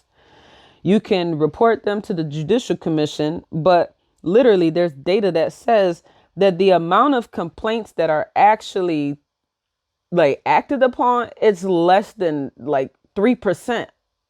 Over 90% of the complaints about judges gets dismissed. And so, which happened to me. I filed a complaint about both of them, Miller and Moran. I even have the motherfucking proof to show the unlawful interactions, and yet they dismissed it, saying that they couldn't find ground for misconduct. So nothing is going to come from them. I can't sue them, according to man, because of absolute immunity, which also covers legislators. But that's neither here nor there. So I'm just like, okay, this ain't right. I want my pistol. I don't understand why my stuff is taken. Like, none of this is making any sense to me with everything that I've experienced. You know, like, the system is just being more and more viewed to me as corrupt, like all the way through, not just the police, but the courts as well. So I didn't like that. I think it was like not even 6 months later, you know, I had called them to schedule an appointment to see the judge because I wanted to talk to him, because I had contacted a lawyer because I wanted to sue my local municipality for taking my firearm from me, violated my Second Amendment right. And the lady had told me, she was like, you can't sue a judge because of absolute immunity. And then she was also telling me how, you know, currently in courts, they're, you know, moving forward to trying to figure something out with this New York Safe Act, get rid of it or what the freak, because a lot of people felt that it was violating their constitutional right and all this. So she's giving me all this information, and I'm like, okay, let me look into this myself. So then I'm starting to read, and that's when I found that legally a judge can take every firearm that you own and your pistol permit, if based solely on your charge, not even that you were convicted, just you're charged of a violent offense and someone opened a order of protection against you. Now, these people were able to open an order of protection against me because the police wanted to do everything in their power to confiscate my gun. They couldn't legally take it because I'm licensed to carry, you know what I'm saying, self-defense, and then no one was harmed. They didn't have no proof that I motherfucking menaced. You don't know my intentions, you know, so they had no case. And they was like, you know what, we're going to do everything we can. So what they did was flag Monroe County. Monroe County was like, oh, New York Safe Act says we could do this. So, and that's what they did. Took my junk. So I tried to sue them. And once I came to, you know, the realization that the New York Safe Act is what gives them this power, that's when I'm like, I need to talk to this dude and see if I can just, and then people kept saying like, well, maybe you can talk to him to get your stuff back, because it's literally just the judge's decision whether or not to give it back to you. So I'm like, all right, I'm going to try talking to the dude. So I called him and I'm like, you know, telling the lady, like, I've read into it and I really feel that way, that the New York Safe Act violates not just mine, but us as citizens as a whole, our constitutional right to bear arms. And so I'm telling this lady, because I don't understand why my pistol was taken and then every firearm I own and my pistol permit, when all I am is charged. I'm not convicted of nothing. I don't have a criminal record. So I don't understand like how you can just take all my stuff in hopes of that I'm convicted. Like, this junk is wild. What happened to innocent until proven guilty? This don't feel like that. So she called a little attitude, but I'm just like, I've come to the realization that those secretaries, they mother freaking milk their little privilege, because all they are secretaries for a judge, but they act like they poop don't stink. You know what I'm saying? They're really nasty, really nasty. And so she scheduled the hearing, but she had me thinking it was an appointment, because she was like, all right, well, I scheduled an appointment to see him tomorrow at 11 p.m. or 11 a.m. So I'm like, okay. So I'm thinking, because that's what she told me, like, come to his chambers. So I'm thinking like, oh, I'm going to go to his chambers and talk to him. No, it was an actual hearing. And this hearing was scheduled less than 4 hours, because when I get in there, he's asking like, oh, do you have a judge or do you have a lawyer? And I'm like, no.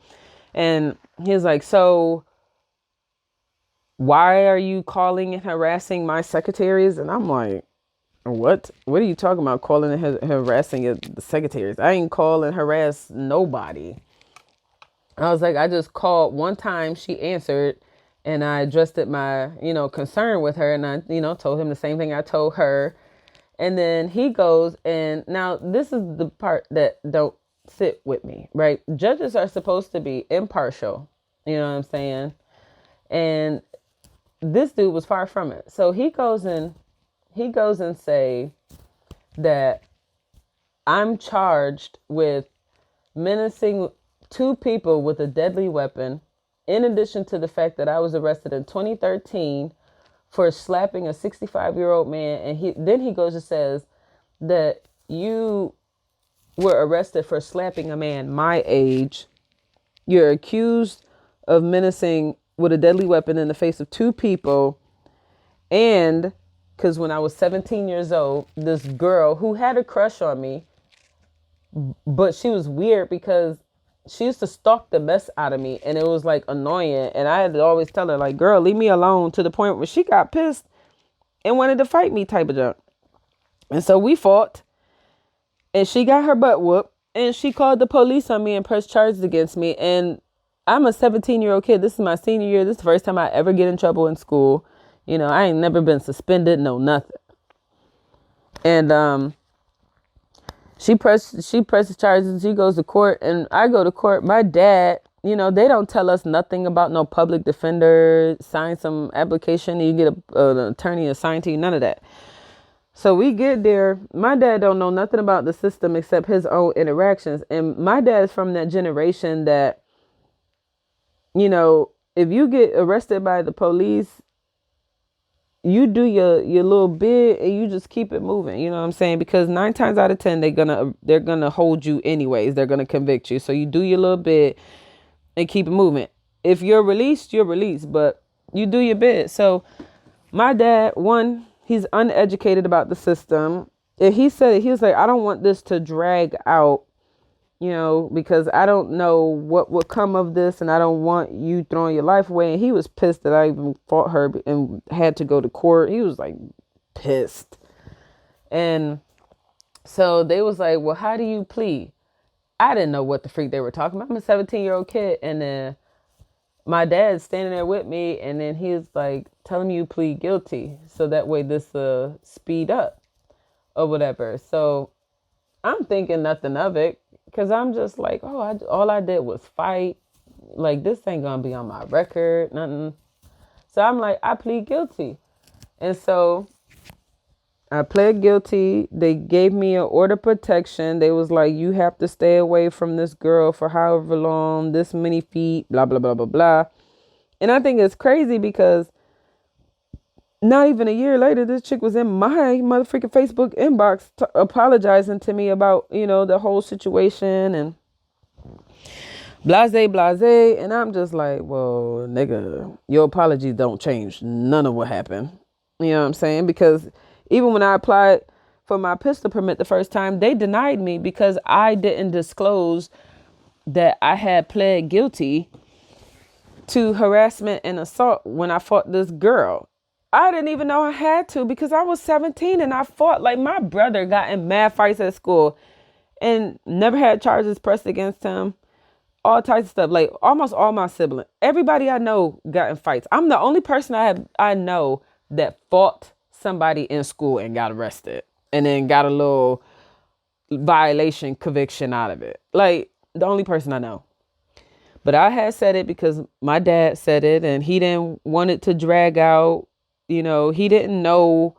He don't know the system. He didn't know that, I go to trial, it'll be dismissed, you know what I'm saying? And you could face your accusers and all this. He didn't know none of that. He was just like, let's just speed the process up, because that was beneficial to him. He was like, I don't want to have to take you to court, because at the time, my parents, I'm one of 6 kids. My parents, I grew up with both parents, but we pretty much shared one vehicle the whole time. So when my dad didn't need the vehicle, my mom needed the vehicle, right? So my dad's like, I can't be driving to court every day, or what, the saying, for you. So just plead guilty. And I pled guilty. And so, but I didn't think nothing of it. I didn't know that I had to disclose this. It's a violation. It's so minimal, but they denied me the first time. I appealed that, and I talked to them, and then it was given to me because I told them exactly what I said here. But this judge, he didn't take into consideration none of that. And that's what I tell people when it comes to the criminal justice system. Once you have a conviction, people don't give a damn about the details, the intricacies. You know what I'm saying? They don't give a flying butthole about all the information that goes along with your arrest. All they care is that you were arrested, and that's it. And if you were convicted, you were convicted. That's it. That's all they care about. So this dude is like, you're accused of menacing 2 people with a deadly weapon. And he was like, and you were arrested in 2013 for assaulting a 65-year-old man. He was like, that's the same age as me. You could assault me. Mind you, I was arrested, wasn't convicted of nothing. I stated it earlier that no charges were even filed against me. And then he goes and say, and in 2010, you pled guilty to harassment and assault, referring to the time when I fought that girl, 17, and she called the police, and my dad said, plead guilty. And I'm a 17-year-old kid who don't know no better, just going along with what my parents said, not knowing that this was going to backfire years later. And so, yeah.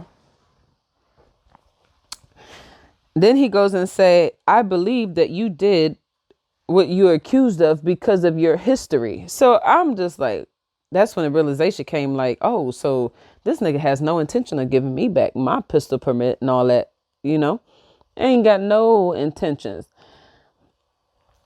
And he's like, I believe you did what you're accused of because of your history. And then he goes and say, one of the clauses into, the pistol permit is character. And he said, I get to decide whether or not you have the character to carry a firearm as such. And he was like, and with your experience, you pointing your gun in the face of 2 people, getting arrested, for slapping a 65-year-old man and pleading guilty to harassment and assault.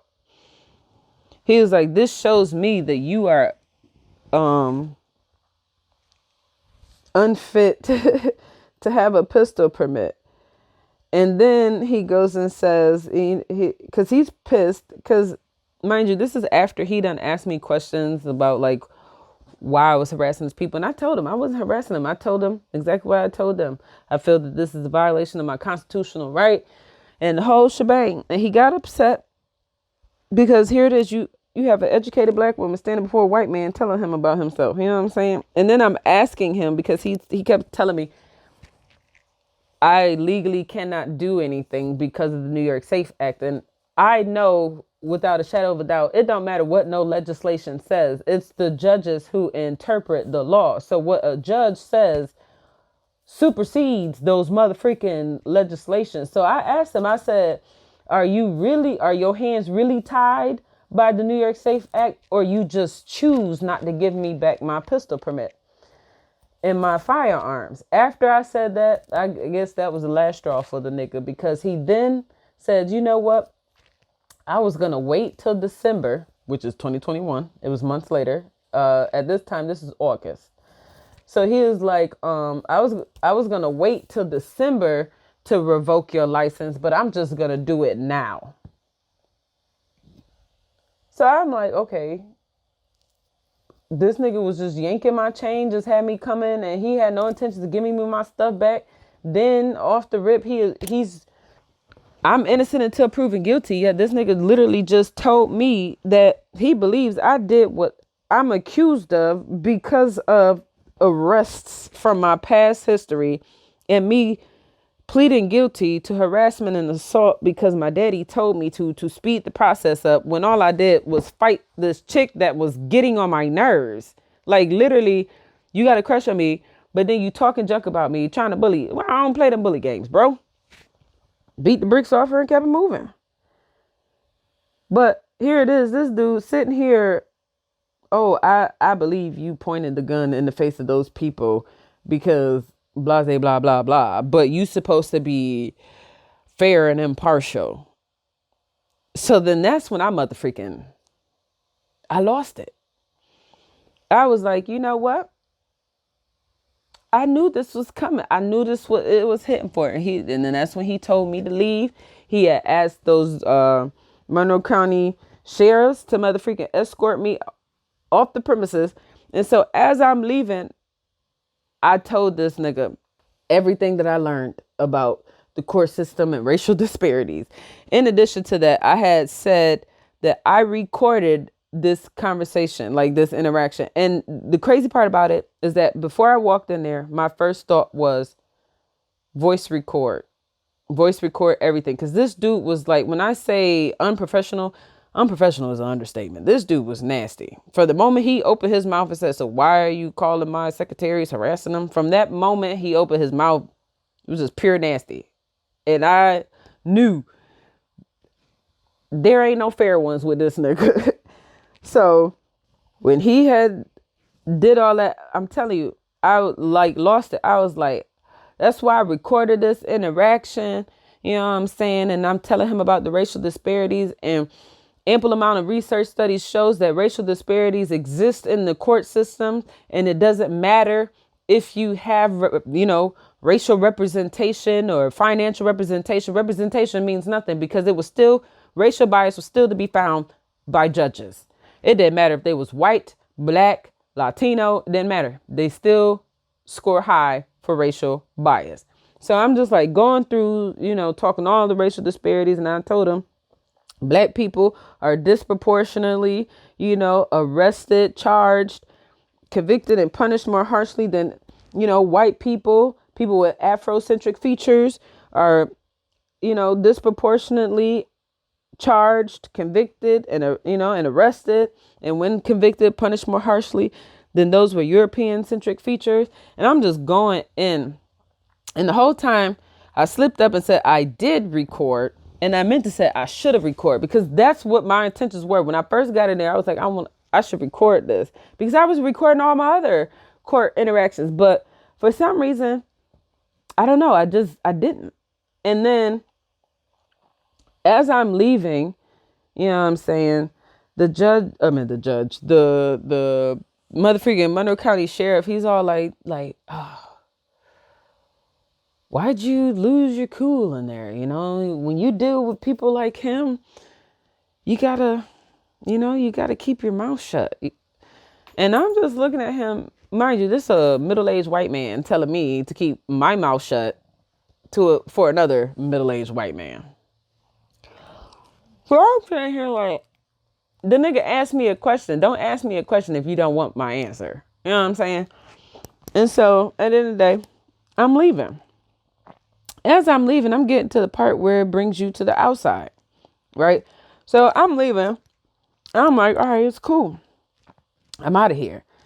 As I'm motherfucking walking up to the door to get to the parking lot so I can get my vehicle, I noticed that the Monroe County sheriffs that usually are at the entrance, scanning people in, doing all them little weapon searches and all that, these niggas is flocking to the only exit to the parking lot. So I'm like, this is weird. Already, I'm like, this is weird. So as I'm still walking, the lady cop yells out, she's like, hey, there's an officer behind you. He's yelling out that you have to go back up and see the judge. So I'm still walking, mind you. And I'm like, nigga, I'm about to leave. Like, what the freak are you talking about? But then I noticed more motherfucking officers was walking to this entrance. So I'm like, Lord, is they blocking me? So immediately I started to be like, I'm about to get arrested. Like in my brain, I'm just like, I'm about to get arrested again. So I see the same officer that escorted me downstairs to begin with. I see this nigga and he's like, oh, you got to come back up with me because he wants to see you. I said, who? Thomas Moran? He said, yeah. I said, for what? To give me back my pistol permit? And then he was like, I don't know. You got to go up there. And so, mind you, as I'm having this interaction, when I was walking to leave, I had called my wife because I was pissed. I wanted to tell her everything, but I got the voicemail. And as soon as I got the voicemail, I was going to let stuff, let it play out. But then it came to me, record, audio record. So I hung up, pressed audio record. That's when the police officer came up to me and was like, hey, you got to go back. He wants to see you, blah, blah, blah. So I get up there. And as I get up there, I start to notice that there's 3 sheriffs standing behind me. Now, mind you, the police don't stand behind you unless you about to go away. Like they about to arrest you. Because the only time they stand directly behind the person sitting at the little podium is usually the people that they bring out of jail. You know what I'm saying? And stuff like that. Just so they can pull you back in there. So they were standing behind me and I'm like, I could feel it. Like I was like, Lord, something ain't about to, this ain't gonna go so smooth. So he goes and asks, I'm like, where do you want me to stand? He's like, where you were standing before. So I'm standing there. The sheriff's behind me. He goes and say, did you record what happened? And then I noticed from my situation with him previously, like this ain't no compromising, logical motherfucking man. Like this nigga is full blown racist, you know what I'm saying? And he's nasty. And so I said, and I quote, I plead the 5th and I request an attorney. And so he goes and asks me again about the recording. So I said the same thing. I plead the 5th and I want an attorney.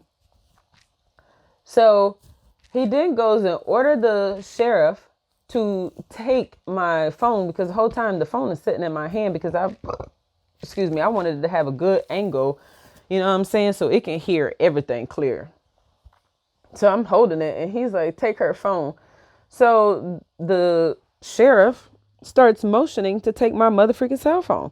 So then that's when I'm like, what the freak you think you doing? This is a violation of my 4th Amendment right from unlawful searches and seizures. You have no right to confiscate my phone. As I say that, Thomas Moran orders the sheriff to arrest me. He says, arrest her and hold her for contempt. So I'm like, what? So now at this point, the officer is taking my phone, putting me in handcuffs and taking me out of here. So at this point, I'm just like, dude, what the freak? Like, how you gonna arrest me because I won't give you my motherfucking phone? And he's like, oh, talking about how it's illegal to record and all this other stuff in there. Bullcrap. Because like I said, these cases are open to the public. We have every right to have access to it. You know what I'm saying? And you have a whole stenographer. What is your issue with me documenting when you have a stenographer? Everything that's supposedly happening here anyways is supposedly documented, right? So why do you have such an issue with me recording? Like I'm saying all this stuff, and this nigga doesn't care about nothing. He's like, arrest her, hold her in contempt. So they take me out of here. I'm still talking junk. And at this point I'm pissed because I'm like, didn't know I was going to get arrested. I got my I have our only transportation and my wife is at work. I know from my last arrest, they denied me a phone call, refused to tell my sister to call my wife. So, I'm just like, Lord, this is about to be weird again. So as I'm like going back there, here it is again. This same motherfucking police dude is all like, oh, well, why was you saying the stuff that you were saying? And I'm like, dude, because I strongly believe in what the freak I said. I believe that the New York Safe Act is a violation of my constitutional right. And the fact that he took my stuff just because of a charge, I ain't been convicted of nothing. I don't got no criminal record. And even that, I feel is unconstitutional. And then this officer said, well, I agree with you. And I said, yeah, here we are. I'm being arrested and you're not. And he laughed like the junk was funny.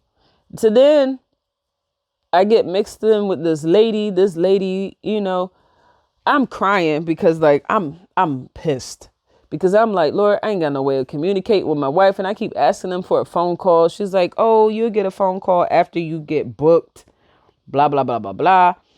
And I'm like, what the freak did y'all arrest me for? And then I asked the sheriff, I said, so y'all could just arrest people without giving them their Miranda warning?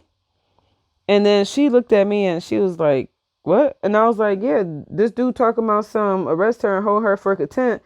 And you sitting here taking down this questionnaire, asking me all my information, my personal information, my family's information and all this other stuff. And I haven't been mother freaking giving my Miranda warning. I was like, so that don't apply to y'all that works in the mother freaking courts? She goes and say, I don't know. I just work in here. I'm not a outdoor officer, which she meant a patrol officer. I'm like, bruh, who the freak is? This is law enforcement. And this chick had a whole gun on her side and she's mother freaking clueless as to what her job procedures entail. And she's a county police, not no city police, county. I'm like, this is wild. Then the lady that linked up with the dude that was arresting me, she came in and, she was telling me like, this happened to you because, and she said it without saying so many words, but she basically said that I went through what I went through because I'm an educated black woman. And she said she's going to see if she can get me released. But she was like, I need you to bite your tongue until you get out of here. Because she was like, everything you said is legit. Everything you said is legit. And you seem like a very educated young woman. But this ain't the place for that. This is what this white motherfucking sheriff officer told me, this lady. And so I'm like, okay. And so, but she's like, well, we have to strip search you. So I'm like, wait, I've been arrested before and I ain't never been strip searched. I'm like, this is illegal. I know that for a fact that this is really illegal because I actually had a motherfucking class on this, that a person is not subjected to a strip search unless there's a conviction and you're being told like, okay, you got to go serve whatever time in jail or prison because it's a safety thing now. You know what I'm saying? You about to be in here for a minute. They got to make sure you ain't hiding no weapons and all that.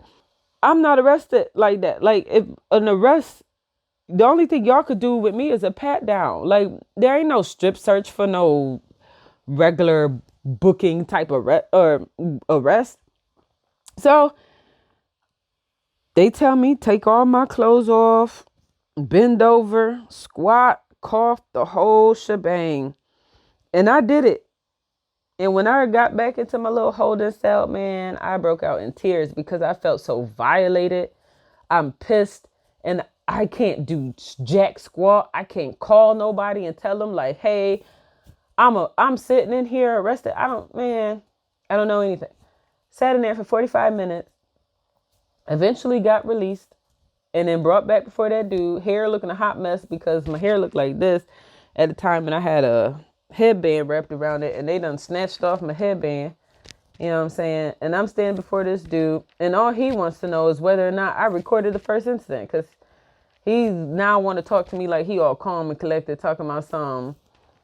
Did you record? And I said, mind you, I never got the lawyer. Even after I said that I am invoking my Fifth Amendment right and I requested an attorney. And I said that to a judge and then they could still ain't give me a lawyer. So you can't expect police to respect your constitutional right when motherfucking judges don't. Okay. But so he's like, did you record? And so I told the truth. I said, no, I was pissed and I wanted to record it. And I meant to say that I should have recorded it, but I came out and said I recorded it. I didn't record that first interaction. And then I said something about them having a stenographer so I could gain the records later and all this other junk. And then so he basically, was like, okay, you're free to go type of thing. And I said, so does this mean that my stuff is still revoked or whatever? And he was like, no, it's back to being suspended. Come back when we figure out blah, blah, blah. So after that interaction, that nigga motherfucking did a 360. I think I see him 2 times after that. And currently, because I seen him right after April 13 when all my stuff fell apart. You know what I'm saying? And even though he saw the case against me fell apart, he was like, you know what? You were told that you have 6 months to not have any interactions with the police. Let's wait the 6 months. So come back in October and we'll talk it there. So October of 2022, I'm supposed to go before this dude again. Lord's will, I am getting my pistol back. Getting my pistol permit, all my stuff back that they took from me. You know what I'm saying? But this is the stuff that I had went through.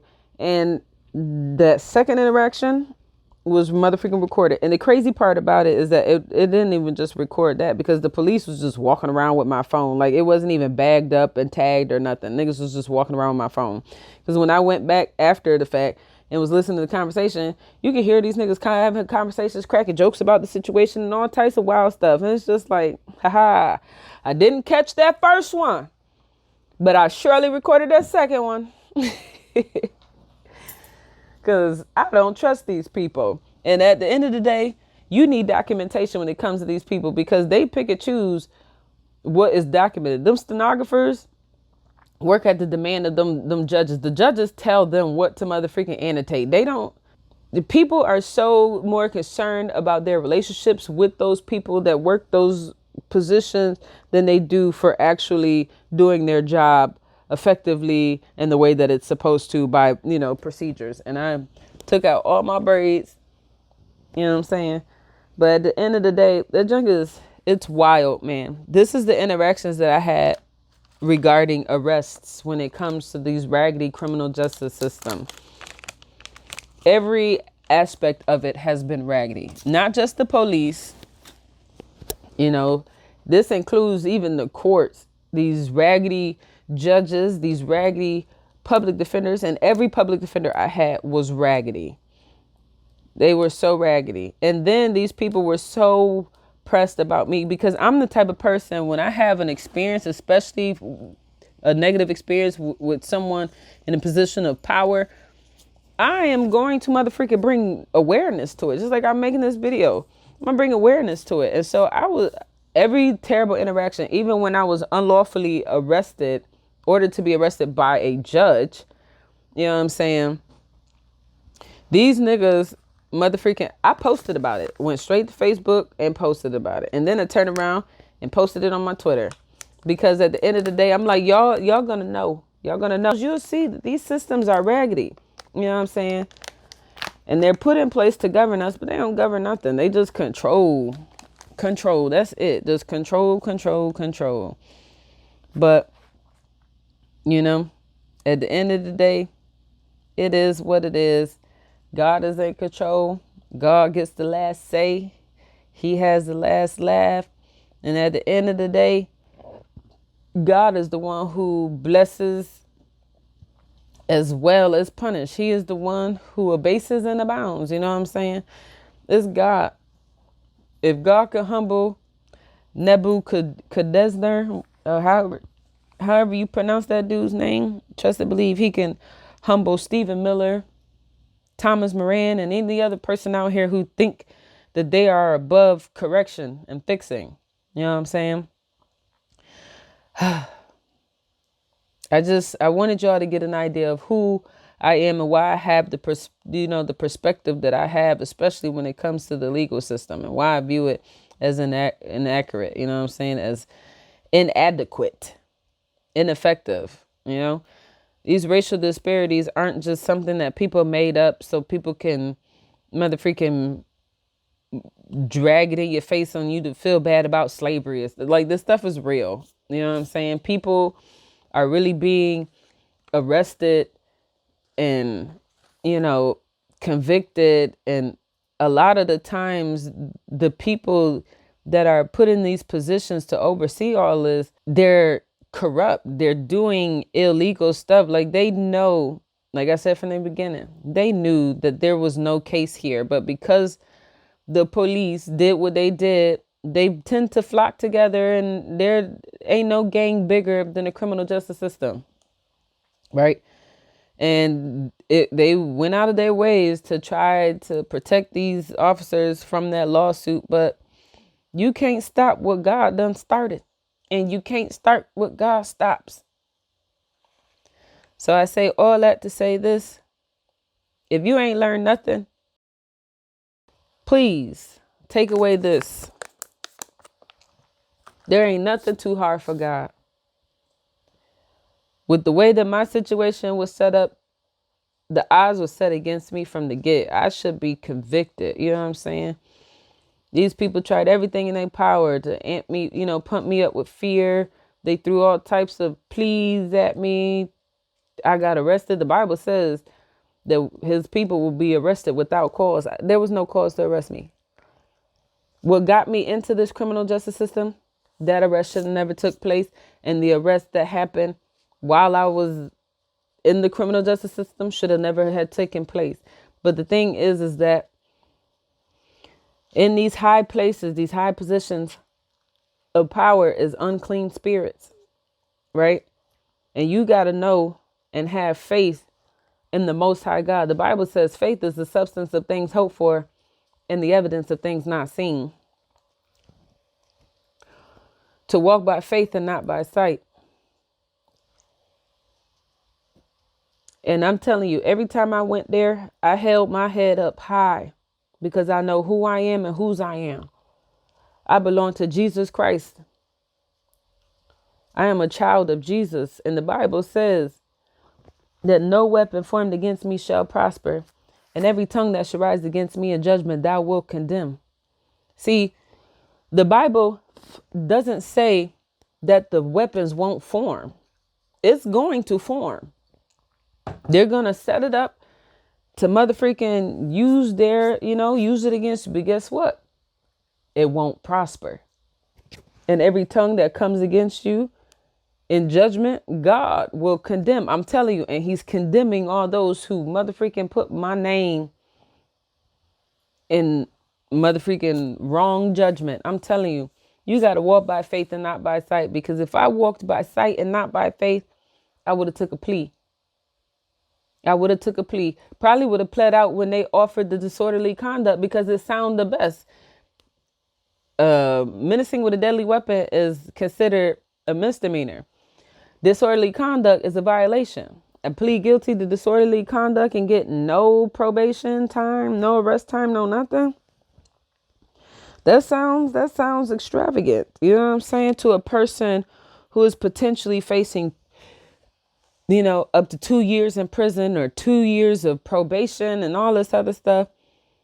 And then you ain't got no criminal record. You know what I'm saying? This ain't you. This ain't your life. To the average person, that deal would have sound nice. But I stood on the word of God because the Bible says that Jesus, he puts his word above his name. That he is not a man that he should lie, nor is he the son of man to repent. He has no reason to repent because he don't sin. What he says, he not going to go back on.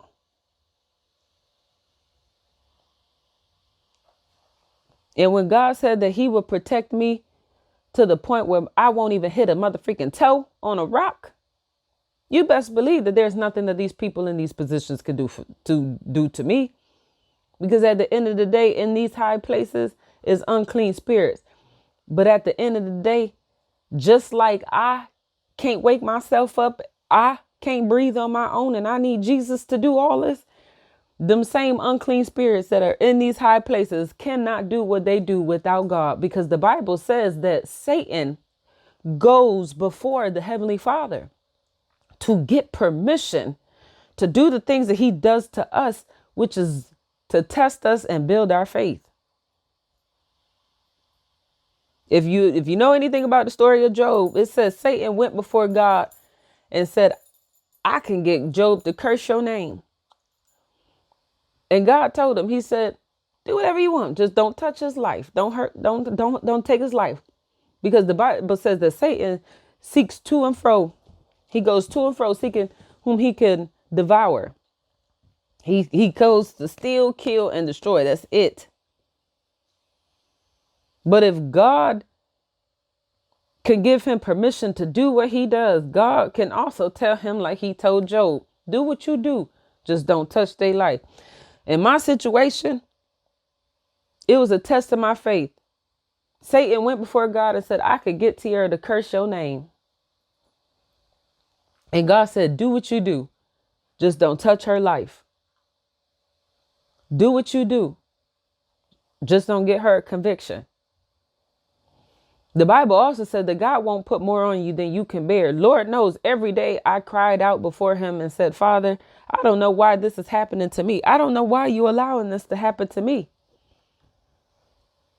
Out of all the people that you got to do this job, why me?